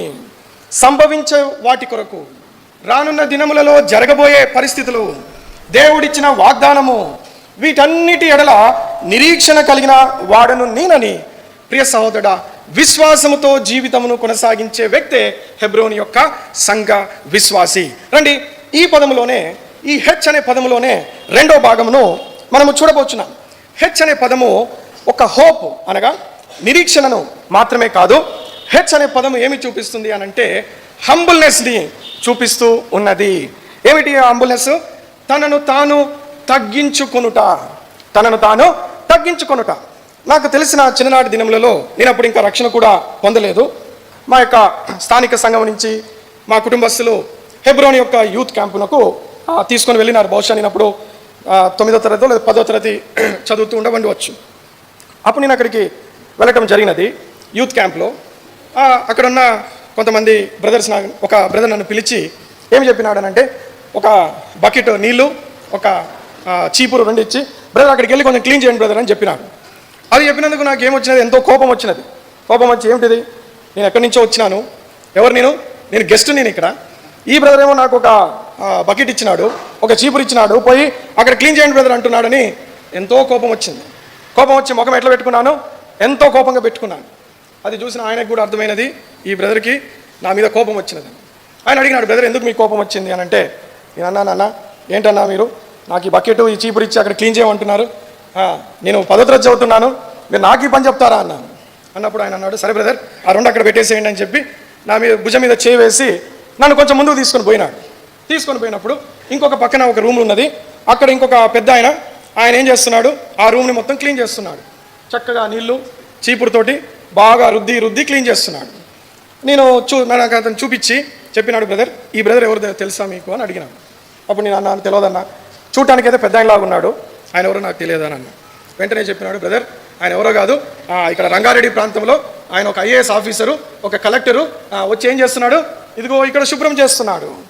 ఎవరు నువ్వు 10వ తరగతి అని చెప్పినావు కదా, నాకు ఈ పని చెప్పినావే అన్నావు కదా, అందుకని నీకు ఇది చూపించాలనుకున్నాను. ఎవరైనా ఒక IAS ర్యాంక్లో ఉన్న వ్యక్తి, ఒక కలెక్టర్ ర్యాంక్లో ఉన్న వ్యక్తి దేవుని మందిరంలో నీళ్లు పట్టుకున్నాడు, చీపురు పట్టుకున్నాడు, శుభ్రం చేస్తున్నాడు. నువ్వు 10వ తరగతి చదివేవాడివి, నువ్వేమంటున్నావు, నేను 10వ తరగతి చదివేవాడికి పని చెప్తావా అంటున్నావు. బ్రదర్ మన సంఘం ఏమిటి, మన సంఘము తగ్గింపుతో ఉన్న సంఘం. ఇది ఏ సంఘము? తగ్గించుకునే సంఘము, తగ్గింపుతో ఉన్న సంఘము. ఈ సంఘ విశ్వాసులకు ఉండవలసిన రెండవ ప్రాముఖ్యమైన లక్షణం ఏమిటి? ఎప్పుడునూ తగ్గింపే. తనను తానుగా తగ్గించుకొనుట, తన స్థితిని విడిచిపెట్టుట. లోక సంబంధమైన ఏ స్థితి, ఎంత ఉత్తీర్ణమైన స్థితిలో ఉన్నప్పటికీ సైతము చూడండి, తనను తాను తగ్గించుకున్న వాడే హెబ్రోను యొక్క విశ్వాసి. చూడండి, ఇదే హెబ్రోను స్థలంలో అబ్రహాం ఎట్లా తగ్గించుకున్నాడు తెలుసా? రండి, ఆదికాండము 23వ అధ్యాయం. ఆదికాండము 23వ అధ్యాయము కొన్ని మాటలు మీకు చూపిస్తాను. ఆదికాండము 23వ అధ్యాయము ఇందాక మనం చదువుకున్న అధ్యాయమే. రండి, ఆదికాండము 23వ అధ్యాయము 7వ వచనం దయచేసి చదువుతారా? ఆదికాండము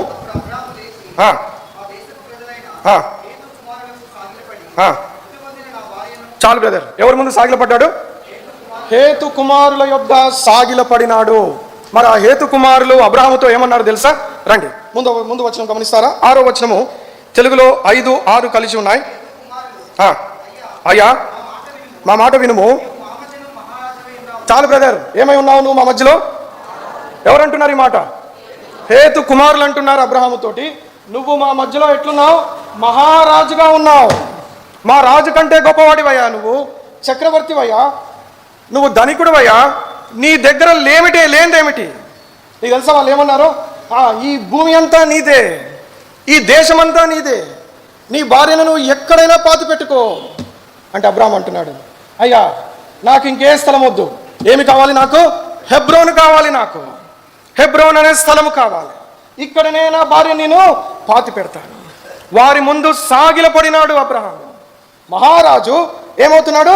ఒక హేతు కుమారుల ముందు సాగిలపడి హెబ్రోను కొరకు అడుగుచున్నాడు. రండి, ఇంకో మాట చూద్దాం. ఇదే అధ్యాయము 11వ వచనం చదువుతారా? అయ్యా అట్లు కాదు,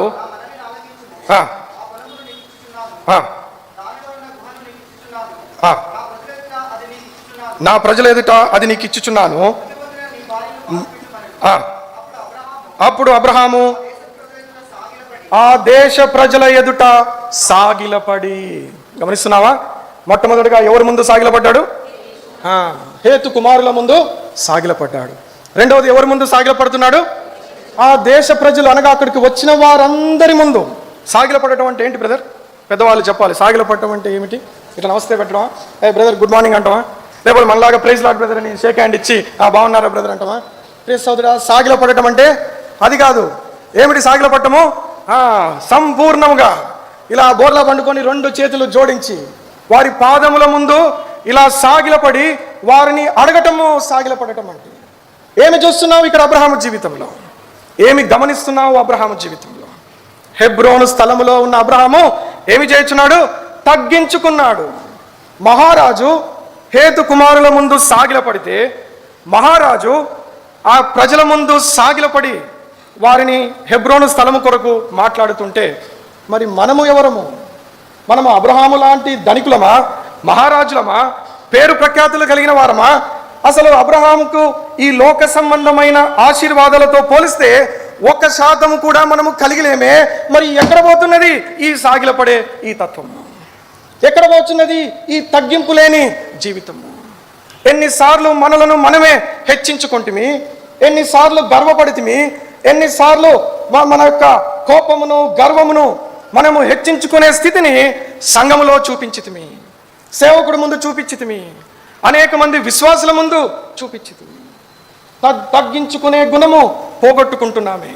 హృదయ గర్వము, ఆత్మీయ గర్వము ఈరోజు హెబ్రోను ప్రజలను ఏలుచున్నదే. ప్రియ సోదరా, ఆ అబ్రహాము ఆ హెబ్రోనులో సాగిలపడి వాళ్ళందరూ ఆశ్చర్యపోయారంట. వారందరూ ఆ హేతు కుమారులు, అక్కడున్న ప్రజలు, మహారాజయ్యా, ధనికుడయ్యా, ఇంత గొప్పవాడయ్యా, మంచివాడయ్యా, సాగిలపడి నమస్తే పెడి అక్కడ పడితే ఏడ్చారంట ప్రజలంతా. అక్కడ అయ్యా నువ్వు ఇట్లా చేయొద్దయ్యా, నువ్వు ఇట్లా చేయకు, లేను అని చెప్పి వాళ్ళందరూ ఏడుస్తూ ఆయన లేపి ఆయన అడిగిన ఆ స్థలాన్ని ఇచ్చిన. ఏమి చూస్తున్నావు? తగ్గింపును చూస్తున్నావు. తగ్గింపు లేని వ్యక్తి ఎవరైనా ఇక్కడ ఉంటే వారు హెబ్రోనుకి చెందిన వారు కానీ కాదు, వారు హెబ్రోను విశ్వాసులు కాదు. బహుశా నువ్వు ఇక్కడ ఉండి ఉండవచ్చు, పేరుకు ఉండి ఉండవచ్చు, ఇక్కడ కూర్చొని ఉండి ఉండవచ్చు, అయితే నీకు దైవజనుడు ద్వారా మొదలైన ఈ సంఘ పరిచర్యలో నీకు ఎలాంటి భాగమో లేదు అని జ్ఞాపకము చేయించున్నాను. రండి, మూడవ ప్రాముఖ్యమైన అంశము ఈ హెబ్రోన్ అనే పదములో 2వ లెటరు ఏమి చూపిస్తున్నది అని అంటే ఈని చూపిస్తున్నది. ఈ స్టాండ్స్ ఫర్, ఈ అనేది ఎప్పుడు ఎటర్నల్ ఇన్హెరిటెన్స్ ని చూపిస్తున్నది. ఏమిటి ఎటర్నల్ ఇన్హెరిటెన్స్? నిత్య స్వాస్యము. ఏమి చూపిస్తున్నది? నిత్య స్వాస్యము. ఈ ప్రజల గురి ఎట్లుంటది? నిత్య స్వాస్యము మీదనే ఉంటది. హెబ్రోను విశ్వాసుల గురి, హెబ్రోను సంఘస్థుల గురి నిత్య స్వాస్యము మీద. ఏమిటి ఆ నిత్య స్వాస్యము? మనకి యేసు ప్రభు వారు వాగ్దానం చేసినారు, నిత్య జీవము మీకు ఇచ్చేదను. కాబట్టి ఏమిటి ఆ నిత్య స్వాస్యము? నిత్య జీవము. ఆ నిత్య జీవము వైపే మన గురి, ఆ పరలోకపు దేశము వైపే మన యొక్క గురి, మన పరుగు, మన గురి, మన లక్ష్యము, మన జీవితము అన్నీ కూడా ఆ నిత్య జీవము వైపే, ఆ పరలోక దేశము వైపే, యేసు ప్రభువారు ఉండే స్థలము వైపే. కాబట్టి 2వ ప్రాముఖ్యమైన అంశము మనము చూచితిమి, ఇది నిత్య స్వాస్యము మీద గురిపెట్టే ప్రజలు. రండి, యెహోషువ గ్రంథము 14వ అధ్యాయం. యెహోషువ గ్రంథము 14వ అధ్యాయం. 14వ అధ్యాయము. యెహోషువ గ్రంథము 14వ అధ్యాయము 6 నుంచి 15 వచనాలు మార్చి చదువుకుందామా? యెహోషువ 14వ అధ్యాయము 6 నుంచి 15 వచనాలు మార్చి దయచేసి చదివేటప్పుడు చాలా జాగ్రత్తగా గమనిస్తూ ఉండమని కోరుచున్నాం. దేవుడు మీతో మాట్లాడతాడు. చదివే ప్రతి మాట జాగ్రత్తతో మన యొక్క మనసు, మన యొక్క ఆలోచన సమస్తమును ఆ చదివే మాట మీద పెట్టినప్పుడు దేవుని స్వరము మీకు వినపడును. రండి, 6వ వచనము 14వ అధ్యాయం. యూదా వంశస్థులు గిల్గాలులో యెహోషువ యొద్దకు రాగా కెనేజీయుడగు యెఫున్నె కుమారుడైన కాలేబు అతనితో ఇలాగూ మనవి చేసెను. కాదేశు బర్నేయాలో దైవజనుడైన మోషేతో యెహోవా నన్ను గూర్చియు నిన్ను గూర్చియు చెప్పిన మాట నీవు ఎరుగుదువు.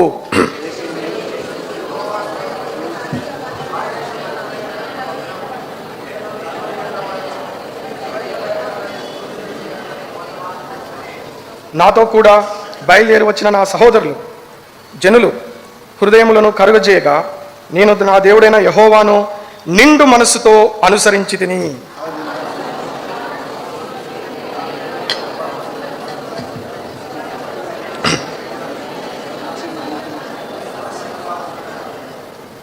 పదవచనము, యెహోవా చెప్పినట్లు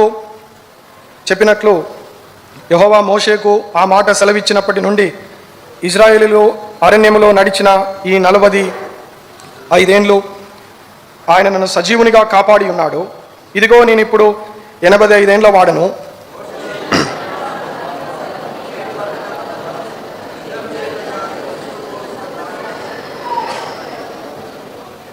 పన్నెండవచనము, కాబట్టి ఆ దినమున యెహోవా సెలవిచ్చిన ఈ కొండ ప్రదేశమును నాకు దయచేయము.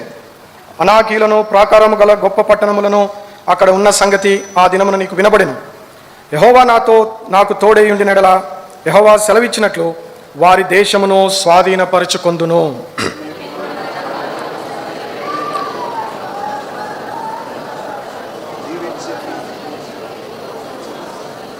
కాబట్టి హెబ్రోను యెఫున్నె అను కెనెజీయుని కుమారుడైన కాలేబునకు నేటి వరకు స్వాస్యముగా ఉన్నది.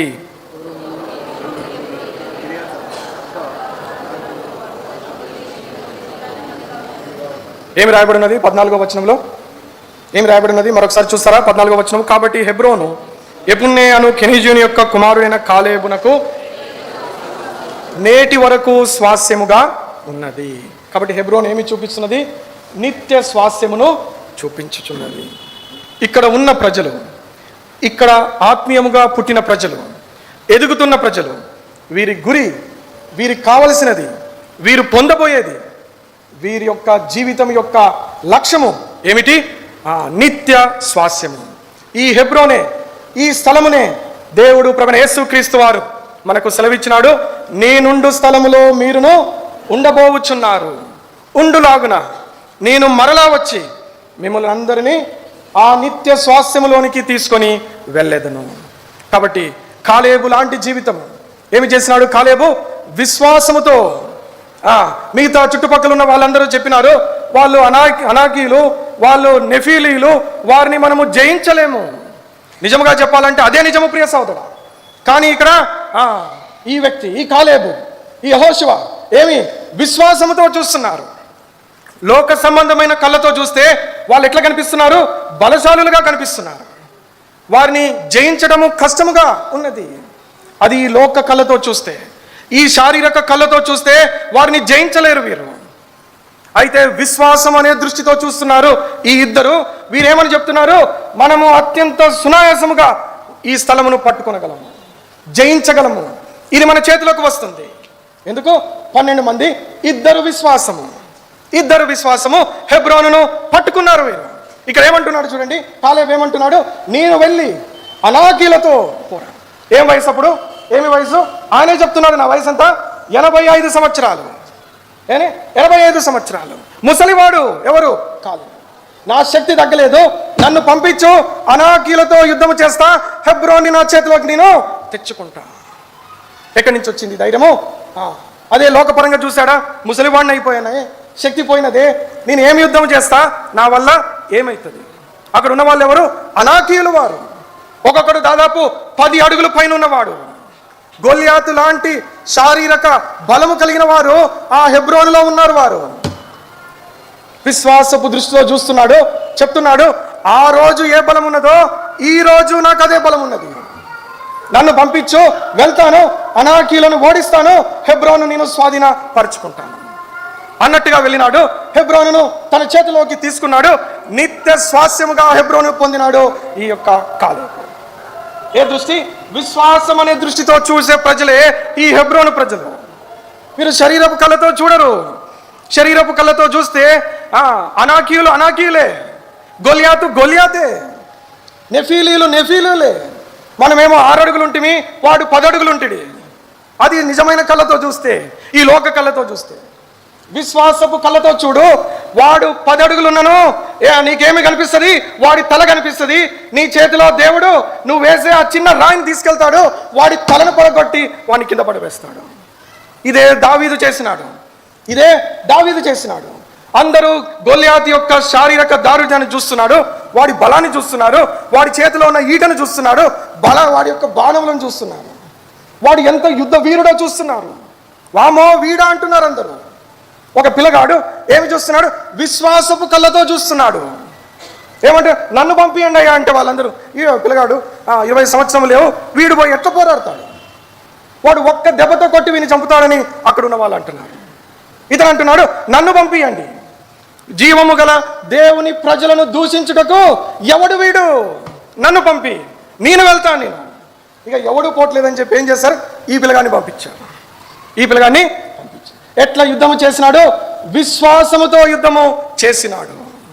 ప్రియ సోదరా, హెబ్రోను విశ్వాసి. ఎలాంటి విశ్వాసి?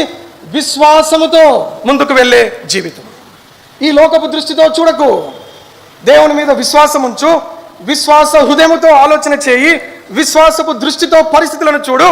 అప్పుడు నీకు గొల్యాతు లాంటి పరిస్థితులైనా, బహుబలమైన పరిస్థితులైనా, లోక సంబంధంగా చూస్తే జయించలేము, అధిగమించలేము, మన వల్ల కాదు అనుకునే పరిస్థితులైనా, నీ విశ్వాసపు కళ్ళకు అవన్నీ చిన్న చిన్నగా, కొద్ది కొద్దిగా నా వల్ల జరుగును. పిల్లగాడు గొల్యాతుతో పోరాడుతున్నాడు. 80 సంవత్సరంలో ముసలవాడు అనాకీలతో పోరాటానికి వెళ్తున్నాడు. ఏముంది వీరిలో? విశ్వాసం ఉన్నది. ఈ ప్రజలు ఎలాంటి ప్రజలు? వీరు విశ్వాసము కలిగిన ప్రజలు. వీరు ఎప్పుడు తమ విశ్వాసమే తమకు ఆయుధము, తమ విశ్వాసమును వదిలిపెట్టని ప్రజలు. ఏది కాని, ఏది అవని, ఏ పరిస్థితి ఎట్లుండని వారి చివరి క్షణము వరకు విశ్వాసము కలిగి యుద్ధము చేసి విజయము పొంది నిత్య స్వాస్యమును పొందే ప్రజలే ఈ హెబ్రోను యొక్క విశ్వాసం. రండి, నాలుగవ ప్రాముఖ్యమైన అంశం చూద్దాం. 4వ ప్రాముఖ్యమైన అంశము హెబ్రోను యొక్క పదములో ఉన్న 3వ లెటరు ఏమి చూపిస్తున్నది? ఆర్ని చూపిస్తున్నది. ఆర్ అనగా redemption people, the people of having redemption. ఏమున్నది వీరికి? విమోచించబడిన ప్రజలు. ఎవరు వీరు? విమోచించబడిన వారు, పాపము నుంచి విమోచింపబడిన వారు, లోకము నుంచి విడుదల, విముక్తి, విమోచన పొందిన ప్రజలే ఈ యొక్క హెబ్రోను ప్రజలు. వీరు లోకములో ఉండలేని ప్రజలు. వీరిని తీసుకెళ్లి లోకంలో కలపాలని ప్రయత్నం చేయి, వాడక్కడ ఉండలేడు. మీరు చూడండి, కొన్ని జీవులు, కొన్ని పక్షులు, వాడిని తీసుకెళ్లి ఎక్కడైనా ఒక అపరిశుద్ధమైన స్థలంలో ఉంచాలని ప్రయత్నం చేయి, అవి ఉండలేవు అక్కడ. అయితే పారిపోతాయి, లేకపోతే చచ్చిపోతాయి. ఈ ప్రజలు కూడా వీరు లోకములో ఉండలేని ప్రజలు, లోకముతో సహవాసము చేయలేని ప్రజలు, లోకములో ఒక గంట, ఒక క్షణము కూడా జీవించలేరు. వీరికి అక్కడ ఊపిరాడదు, గాలాడదు. ఏం చేస్తారు? వెంటనే పారిపోయి హెబ్రోనుకు వచ్చేస్తారు. ఏమిటా హెబ్రోను? రండి ఏమిటా హెబ్రోను? యెహోషువ గ్రంథము 20వ అధ్యాయం. యెహోషువ గ్రంథము 20వ అధ్యాయం. యెహోషువ గ్రంథము 20వ అధ్యాయము 6-7 వచనాలు అందరం కలిసి చదువుకుందామా గట్టిగా? యెహోషువ 20:6-7 అందరం కలిసి. అతడు తీర్పు నొందుటకై సమాజం ఎదుట నిలిచి వరకు, తర్వాత ఆ దినములలో ఉన్న యాజకుడు మరణము నొందు వరకు ఆ పురములోనే నివసించవలెను. తర్వాత నరహంతకుడు ఏ పట్టణంలో నుండి పారిపోయినో ఆ పట్టణమునకు తన ఇంటికి రావలెను. అప్పుడు వారు నఫ్తాలీల మన్యములోని గలిలీలోని కేదేశును, ఎఫ్రాయిముల మన్యమందలి షెకెమును, యూదా వంశస్థుల మన్యమందలి హెబ్రోనును అనగా కిరియత్ అర్బానును ప్రతిష్ఠించిరి. ఏ స్థలం ఇది? ప్రతిష్ఠించబడిన స్థలం ఇది. హెబ్రోను ఏమిటి? ప్రతిష్ఠించబడినది. ఈ గెరిజీము కొండ ఏమిటి? ప్రతిష్ఠించబడినది. ప్రియ సహోదరా, నువ్వు ఎక్కడ తిరిగినా, ఎక్కడికి పోయినా, ఏమి చేసినా ఎక్కడికి రావలేను? ఇక్కడికే రావలేను. ఎందుకు? ఈ స్థలములోనే నెమ్మది ఉన్నది, ఈ స్థలములో రక్షణ ఉన్నది. హెబ్రోను ఆశ్రయపురము, ఇది ఆశ్రయమిచ్చే పురము. మన దేవుడు ఇక్కడున్న ప్రజలకు ఆశ్రయంగా, ఆయనే కొండగా, ఆయనే ఒక బండగా, ఆయనే ఎత్తైన కోటగా, ఆయనే ఆశ్రయ దుర్గముగా మనకు ఇక్కడ ఉన్నాడు. కాబట్టి హెబ్రోను ప్రజలు యేసు ప్రభువు అనే ఆశ్రయ దుర్గములో వారు రక్షణ పొందినవారు, రక్షణ పొందుచున్నవారు, వారు కాపాడబడుచున్న వారు. మరొక మాట చూద్దామా? ఈ ప్రదేశము 21వ అధ్యాయము 11వ వచనం. 21వ అధ్యాయము 11వ వచనం. యూదా వంశస్థులు మన్యములో వారికి కిరియతర్బ అనగా హెబ్రోనునిచ్చిరి. ఆ అర్బా అనాకు తండ్రి దాని చుట్టూన్న పొలములను వారికి ఇచ్చెను. అయితే ఆ పట్టణం యొక్క పొలములు దాని గ్రామములను యెఫున్నె కుమారుడైన కాలేబునకు స్వాస్యముగా ఇచ్చిరి. ఇంతకుముందు 10వ వచనం కూడా చూడండి. అవి లేవీయులైన కహతీల వంశములలో అహరోను వంశములకు కలిగినవి. ఏలైనగా మొదట చేతికి వచ్చిన వంతి చీటు వారిది. దీనికి ఇంకొక పేరున్నది. ఇది ఆశ్రయపురము, ఇది లేవీయుల పట్టణము.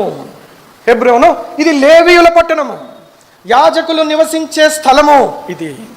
ఇది ప్రత్యేకముగా యాజకుల కొరకు ఇచ్చినది. దేవుడు ఎన్నుకున్న ఆయన సేవకులు జీవించే స్థలమే ఈ హెబ్రోను. బాధాకరమైందంటే, మీకు నచ్చినా నచ్చకపోయినా ఈరోజు ఈ యాజకులను ఏం చేస్తున్నాం? బాధ పెడుతున్నాం, ఏడిపిస్తున్నాం, ఎల్లగొడుతున్నాం. ఇక్కడి నుంచి పోండి, ఇక్కడి నుంచి మీకు సంబంధం లేదని.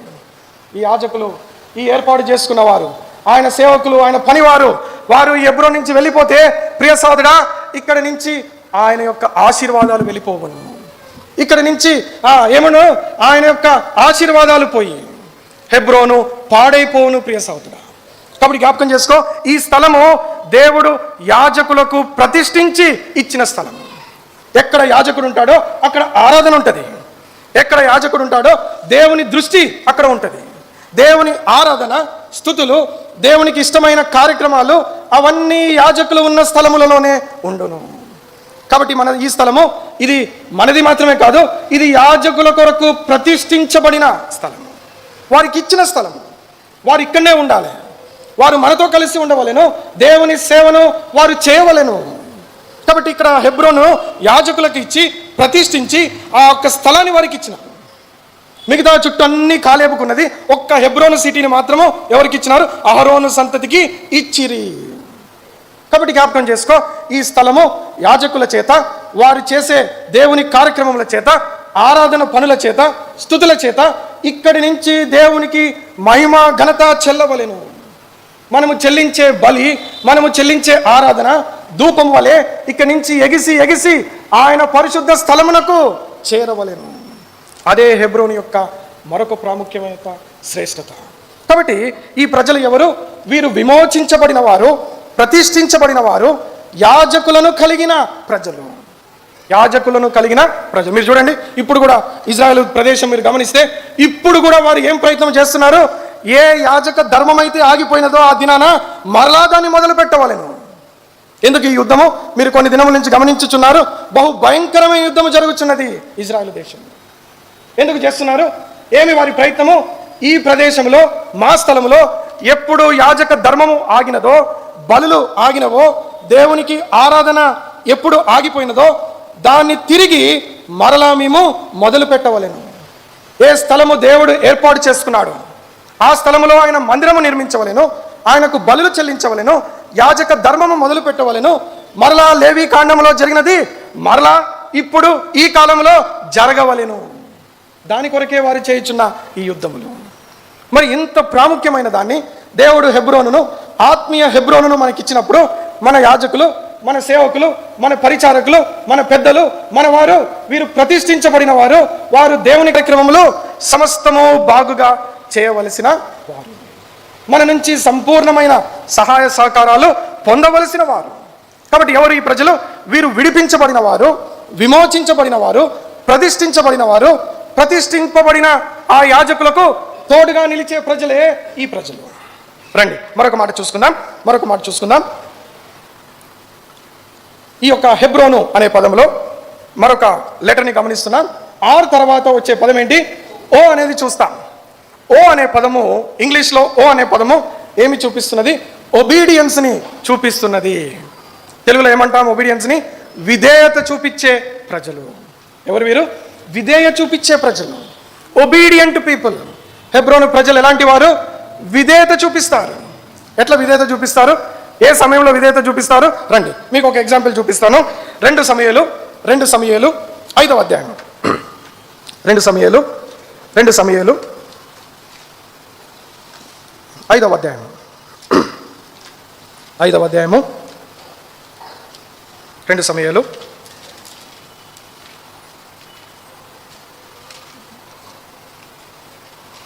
5వ అధ్యాయము మొదటి వచనం నుంచి 3వ వచనము, మొదటి 3 వచనాలు అందరం కలిసి చదువుకుందామా? 2 సమయాలు 5వ అధ్యాయము మొదటి 3 వచనాలు అందరం కలిసి గట్టిగా మనం చదువుకుందాం. ఇశ్రాయేలు వారి సమస్త గోత్రముల వారు హెబ్రోన్లో ఉన్న దావీదు యొద్దకు వచ్చి, చిత్తగించుము, మేము నీ ఎముక వంటి వారము, రక్త సంబంధీకులము. పూర్వకాలమున సౌలు మా మీద రాజై ఉండగా నీవు ఇశ్రాయేలును నడిపించిన వాడివై ఉంటివి. ఇప్పుడు నీవు ఇశ్రాయేలును బట్టి నా జనులను పరిపాలించి వారి మీద అధిపతివై ఉండు అని యెహోవా నిన్ను గూర్చి సెలవిచ్చుచున్నాడని చెప్పిరి. మరియు వారు ఇశ్రాయేలు వారి పెద్దలందరూ హెబ్రోనులో రాజునొద్దకు రాగా, రాజైన దావీదు హెబ్రోనులో యెహోవా సన్నిధినే వారితో నిబంధన చేసిన కనుక ఇశ్రాయేలు వారి మీద రాజుగుటకు వారు. ఇక్కడ రాజుని ప్రజలను చూస్తున్నాం కదా. ప్రజలు ఎవరు? 12 గోత్రముల ప్రజలు. రాజు ఇప్పుడు ఆయన 12 గోత్రములకు రాజు కాదు కదా, ఆయన హెబ్రోన్లో కేవలం యూదా ప్రజలకు రాజుగా ఉన్నాడు. ఇప్పుడు ఈ 12 గోత్రాలు అనగా మిగతా గోత్రముల వారందరూ ఎవరి దగ్గరికి వచ్చినారు? హెబ్రోనులో ఉన్న దావీదు యొద్దకు వచ్చినారు. చూడండి ఏమని చెప్తున్నారు. మామూలుగా మనం ఒక రాజును అపాయింట్ చేయాలంటే ఎట్లా అపాయింట్ చేస్తాం బ్రదర్? ఎట్లా అపాయింట్ చేస్తాము కదా? మీకు ఒక పెద్ద పోస్ట్ ఇవ్వబోతున్నాం కదా, మనలో ఎంత ఉంటుంది మనకి. నీకు ఒక పెద్ద పోస్ట్ ఇవ్వబోతున్నాం, వచ్చి ఆ పోస్ట్లో జాయిన్ అవ్వమంటే ఎంత గర్వము, ఎంత ఆ యొక్క లోపట ఆ స్థితి. మేము నీకు ఉద్యోగం ఇచ్చేవారము, నిన్ను అపాయింట్ చేయబోతున్నా, నువ్వు వచ్చి మమ్మల్ని ఏలు అని వారు వచ్చి అడుగుతున్నారా? ఏమంటున్నారు చూడండి, ఎంత విధేయతతో అడుగుతున్నారు చూడండి. ఆ పెద్దలు వారందరూ వచ్చి ఏమంటున్నారు? మేము నీ ఎముక వంటి వారము, నీ రక్త సంబంధీకులము, నువ్వు మేము మనమంతా ఒకటే శరీరము, ఒకటే రక్తము అంటున్నారా లేదా? ఏమంటున్నారు? ఒకే శరీరం అయ్యా, ఒకే రక్తం అయ్యా, ఒకటే అయ్యా మనము. నిజంగా ఒకటా? వీళ్ళు ఒకటా? లేదు. సౌలు ఉన్నప్పుడు వీళ్ళంతా దావీదును వెనకాల ఉన్నారా? వీరు సౌలు దావీదును చంపడానికి ప్రయత్నం చేసినప్పుడు వీరు అడ్డగించిన వారా? అడ్డగించలే. ఆ రోజు సౌలుకు అడ్డు చెప్పలే. ఆ రోజు దావీదు పక్షంగా ఉండలే ఈ ప్రజలు కదా. ఇప్పుడు ఏమంటున్నారు? నీ ఎముక వంటి వారము, నీ రక్త సంబంధికులము, నీ వారం అన్నప్పుడు ఈ రాజు ఈయన అనొచ్చు కదా, మీరు ఆ రోజు ఏం చేస్తున్నారయ్యా? నన్ను ఎలగొట్టినారు, సౌలు నా వెనకాల పడి నన్ను చంపుతున్నప్పుడు ఎక్కడ పోయారయ్యా మీరు అనాలా? ఏం బ్రదర్ అనాలా లేదా? నువ్వు నేనైతే ఏమంటావు? ఖచ్చితంగా అంటావు. ఏమే వాడు నా ప్రాణం చంపాలనుకున్నాడు, నేనేమో అడవుల పడి తిరిగినాను, గుహల్లో దాక్కున్నాను, ఒక్కడు కూడా నన్ను నా పక్షాన్ని నిలవలే. నా పక్షాన నిలవపోగా నన్ను చంపడానికి మీరందరూ ఏం చేసినారు? సౌలుకి సహాయం చేసినారు. దేవుడు నన్ను కాపాడినాడు కనుక ఈరోజు నేను ప్రాణాలతో ఉంటుని. ఇప్పుడు నా అవసరం వచ్చింది కాబట్టి నా దగ్గరికి వచ్చారా? పోండి ఇక్కడి నుంచి అని వెళ్ళగొడతాం. మనం కొడతామా లేదా? ఖచ్చితంగా వెళ్ళగొడతాం. వారు ఎంతో విధేయత చూపించి వచ్చినారు, వారి తప్పును క్షమించినాడు. వారు అప్పుడు చేసిన ఆ యొక్క తప్పులన్నిటినీ ఒక్క మాటతో క్షమించినాడు.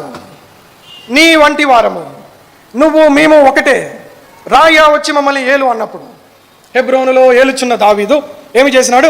వెంటనే 12 గోత్రములకు రాజుగా యెరూషలేమును ఆ యొక్క రాజధానిగా చేసుకొని తన యొక్క పరిపాలనను మొదలుపెట్టినాడు. ప్రియ సోదరా సోదరి, ఏమి గమనిస్తున్నావు? ఈ ప్రజలు ఎవరు? వీరు విధేయత చూపించే ప్రజలు. విధేయత వీరి రక్తములోనే ఉన్నది. ఎక్కడున్నది? రక్తములోనే. దేవుడి పక్షమున వచ్చితిమి అని చెప్పిన వెంటనే దావీదు ఏమి చేసినాడు? వారి మాటకు విధేయత, వారు చేసిన తప్పులు క్షమించినాడు, తనను మర్చిపోయిరి అన్న కోపం కూడా తీసివేసుకున్నాడు. మనందరము కూడా ఒకే రక్త సంబంధీకులము. ఆ బలలో చేయవేట ఏమి చూపిస్తున్నది? ఒక రక్తము. చూడండి, చాలా చర్చెస్లో, చాలా సంఘములో వారు ఎప్పుడో సమయానికి ఒక్కొక్క సమయంలో తీసుకుంటుంటారు బలలో చేయవేయటం. దైవజనుడు భక్సింగ్ గారు ఈ యొక్క మన హెబ్రోను సావాస క్రమంలో ఏమి చేసినారు? ప్రతి వారము ఏమి చూపిస్తున్నది? ఒకే రక్త సంబంధీకులము, ఎముక వంటి వారము. ఇక్కడ ఉన్న ప్రజలమైన అందరము ఒకే రక్తము మనలో ఉన్నది, అదే క్రీస్తు రక్తము. ఒకే ఎముకలో యేసు ప్రభు వారిలో మనము జత చేయబడిన వారము. శరీరాలు వేరు, మాటలు వేరు, భాషలు వేరు, ఆలోచనలు వేరు, లోక సంబంధముగా వేరు, ఆత్మీయ సంబంధముగా మనందరము ఒక్కటే. అదే విధేయత చూపించే ప్రజల యొక్క లక్షణము. కాబట్టి ఓ అనే పదము దావీదు యొక్క విధేయత, ప్రజల యొక్క విధేయత. వారు కూడా వచ్చి వారు నమస్కరించి తమ విధేయత చూపించిన వెంటనే వారు చేసిన తప్పులన్నీ అవి కనుమరుగైపోయినవి. దీనివల్ల ఏమి జరిగినది? 12 గోత్రముల ఇజ్రాయేలు ప్రజలకు క్షేమము, అభివృద్ధి, ఆశీర్వాదము దేవుడు దావీదు ద్వారా అనుగ్రహించినాడు. రండి చివరిగా ఒక మాట చూసుకొని ముగించుకుందాం. హెబ్రోన్ అనే పదము హెచ్తో మొదలయ్యి ఎన్ అనే లెటర్ తోటి ముగించబడుచున్నది. ఈ ఎన్ అనే పదము లేకపోతే హెబ్రోన్కి అర్థం అనేది లేదు ప్రియ సహోదరులారా. కాబట్టి ఎన్ ఏమి చూపిస్తుంది? ఎన్ అనేది నైబర్హుడ్ని చూపిస్తున్నది. అనగా ఎన్ ఏమి చూపిస్తున్నది? మంచి సమరయుణ్ణి చూపించుచున్నది. ఎన్నో ఏమి చూపించుచున్నది? సహోదర ప్రేమను చూపించుచున్నది. సహోదర ప్రేమ ఎంత మనోహరము! ఎన్నిసార్లు చదువుకుంటుమి ఈ మాట.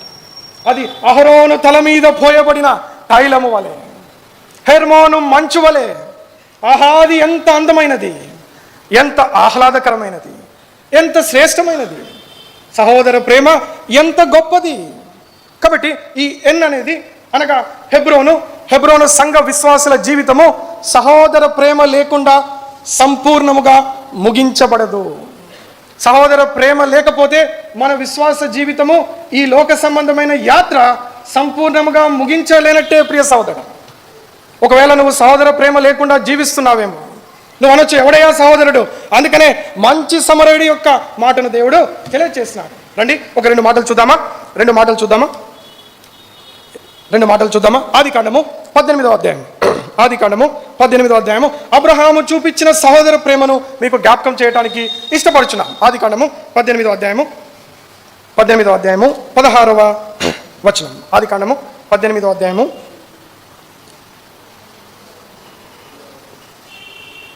16వ వచనము. రండి కలిసి చదువుకుందామా. అప్పుడు ఆ మనుషులు అక్కడ నుండి లేచి సొదొమ తట్టు చూచిరి. అబ్రహాము వారిని సాగనంపుటకు వారితో వెళ్ళాను. చూడండి ఇంకొక మాట కూడా చూద్దాం. 20వ వచనము. మరియు యెహోవా సొదొమ గొమొర్రాలను గూర్చిన మొర గొప్పది గనుక, వాటి పాపము బహు భారమైనది గనుక, నేను దిగిపోయి నా యొద్దకు వచ్చిన ఆ మొర చొప్పునే వారు సంపూర్ణంగా చేసిదో లేదో చూచెదను, చేయని ఎడల తెలుసుకుందునా నేను. కాబట్టి ఆ మనుషులు సొదొమ వైపు వెళ్ళిరి. చూడండి ఇక్కడ అబ్రహాము లోతు కొరకు చేస్తున్న ప్రార్థనను మనము ఈ అధ్యాయంలో గమనిస్తాం. చాలాసార్లు కూడా ఈ అధ్యాయాన్ని చదువుకున్నాం. సొదొమ గొమొర్రాలను నాశనము చేయుటకు దేవుడు వచ్చినప్పుడు, అబ్రహామును ముందుగా కలుసుకున్నప్పుడు, అబ్రహాము దేవునితోటి చేసిన ప్రార్థన, లోతు కొరకు అబ్రహాము ఎన్నిసార్లు ప్రాధేయపడినాడు ప్రియ సహోదరుడు. ఎన్నిసార్లు ప్రాధేయపడినాడు కదా. ప్రభువా, ఒక 50 మంది ఉంటే వదిలిపెట్టేస్తావు కదా సొదొమ గొమొర్రాను. దేవుడు అన్నాడు, సరే 50 మంది ఉంటే వదిలిపెడతాను. మళ్ళీ డౌట్ వచ్చింది అబ్రహాముకి, ఏమని? అక్కడ 50 మంది ఉన్నారో లేదో. మళ్ళీ అన్నాడు, ప్రభా ఒక 40 మంది ఉంటే వదిలిపెడతావు, 10 మంది ఉంటే, 20 మంది ఉంటే. ఎన్నిసార్లు అబ్రహాముకు దేవునికి ఈ సంభాషణ జరుగుతున్నట్టుగా నువ్వు చూస్తావు ఈ అధ్యాయంలో. ఏమి నేర్చుకుంటున్నావు ఇక్కడ? ఒక మనిషి నాశనం అయిపోకూడదని, తన తోటి సహోదరుడైన లోతు ఆ సొదొమ గొమొర్రాలో నాశనం కాకూడదని, దేవుని ఉగ్రత వాళ్ళ మీద దిగి వాళ్ళను దహించకుండా ఉండాలని ఒక విశ్వాసి చేస్తున్న ప్రార్థనను చూస్తున్నావు ప్రియ సహోదరుడు. నా తోటి విశ్వాసి నశించిపోకూడదు, నా తోటి వాడు బాధపడకూడదు, ఏడవకూడదు, కష్టములలో దుఃఖపడకూడదు, నేనున్నాను కదా అనే ఒక బాధ్యత అబ్రహాము జీవితంలో ఇక్కడ చూచుచుంటివి. నువ్వు ఉన్నప్పుడు కూడా నీ సంఘములో ఉన్న నీ తోటి సహోదరుడో సహోదరియో దుఃఖపడుతుంటే, ఏడుస్తుంటే, ఆర్థిక సమస్యలో నలిగిపోతుంటే, ఆరోగ్య సమస్యలో ఏడుస్తుంటే, ప్రియ సహోదరుడా, మనము బాధ్యత కలిగిన వారమా కాదా అనేది బలలో చేయవేయకముందు ప్రశ్నించుకోమని కోరుచున్నాం. కాబట్టి ఎన్ అనే పదము సహోదర ప్రేమను చూపించుచున్నది.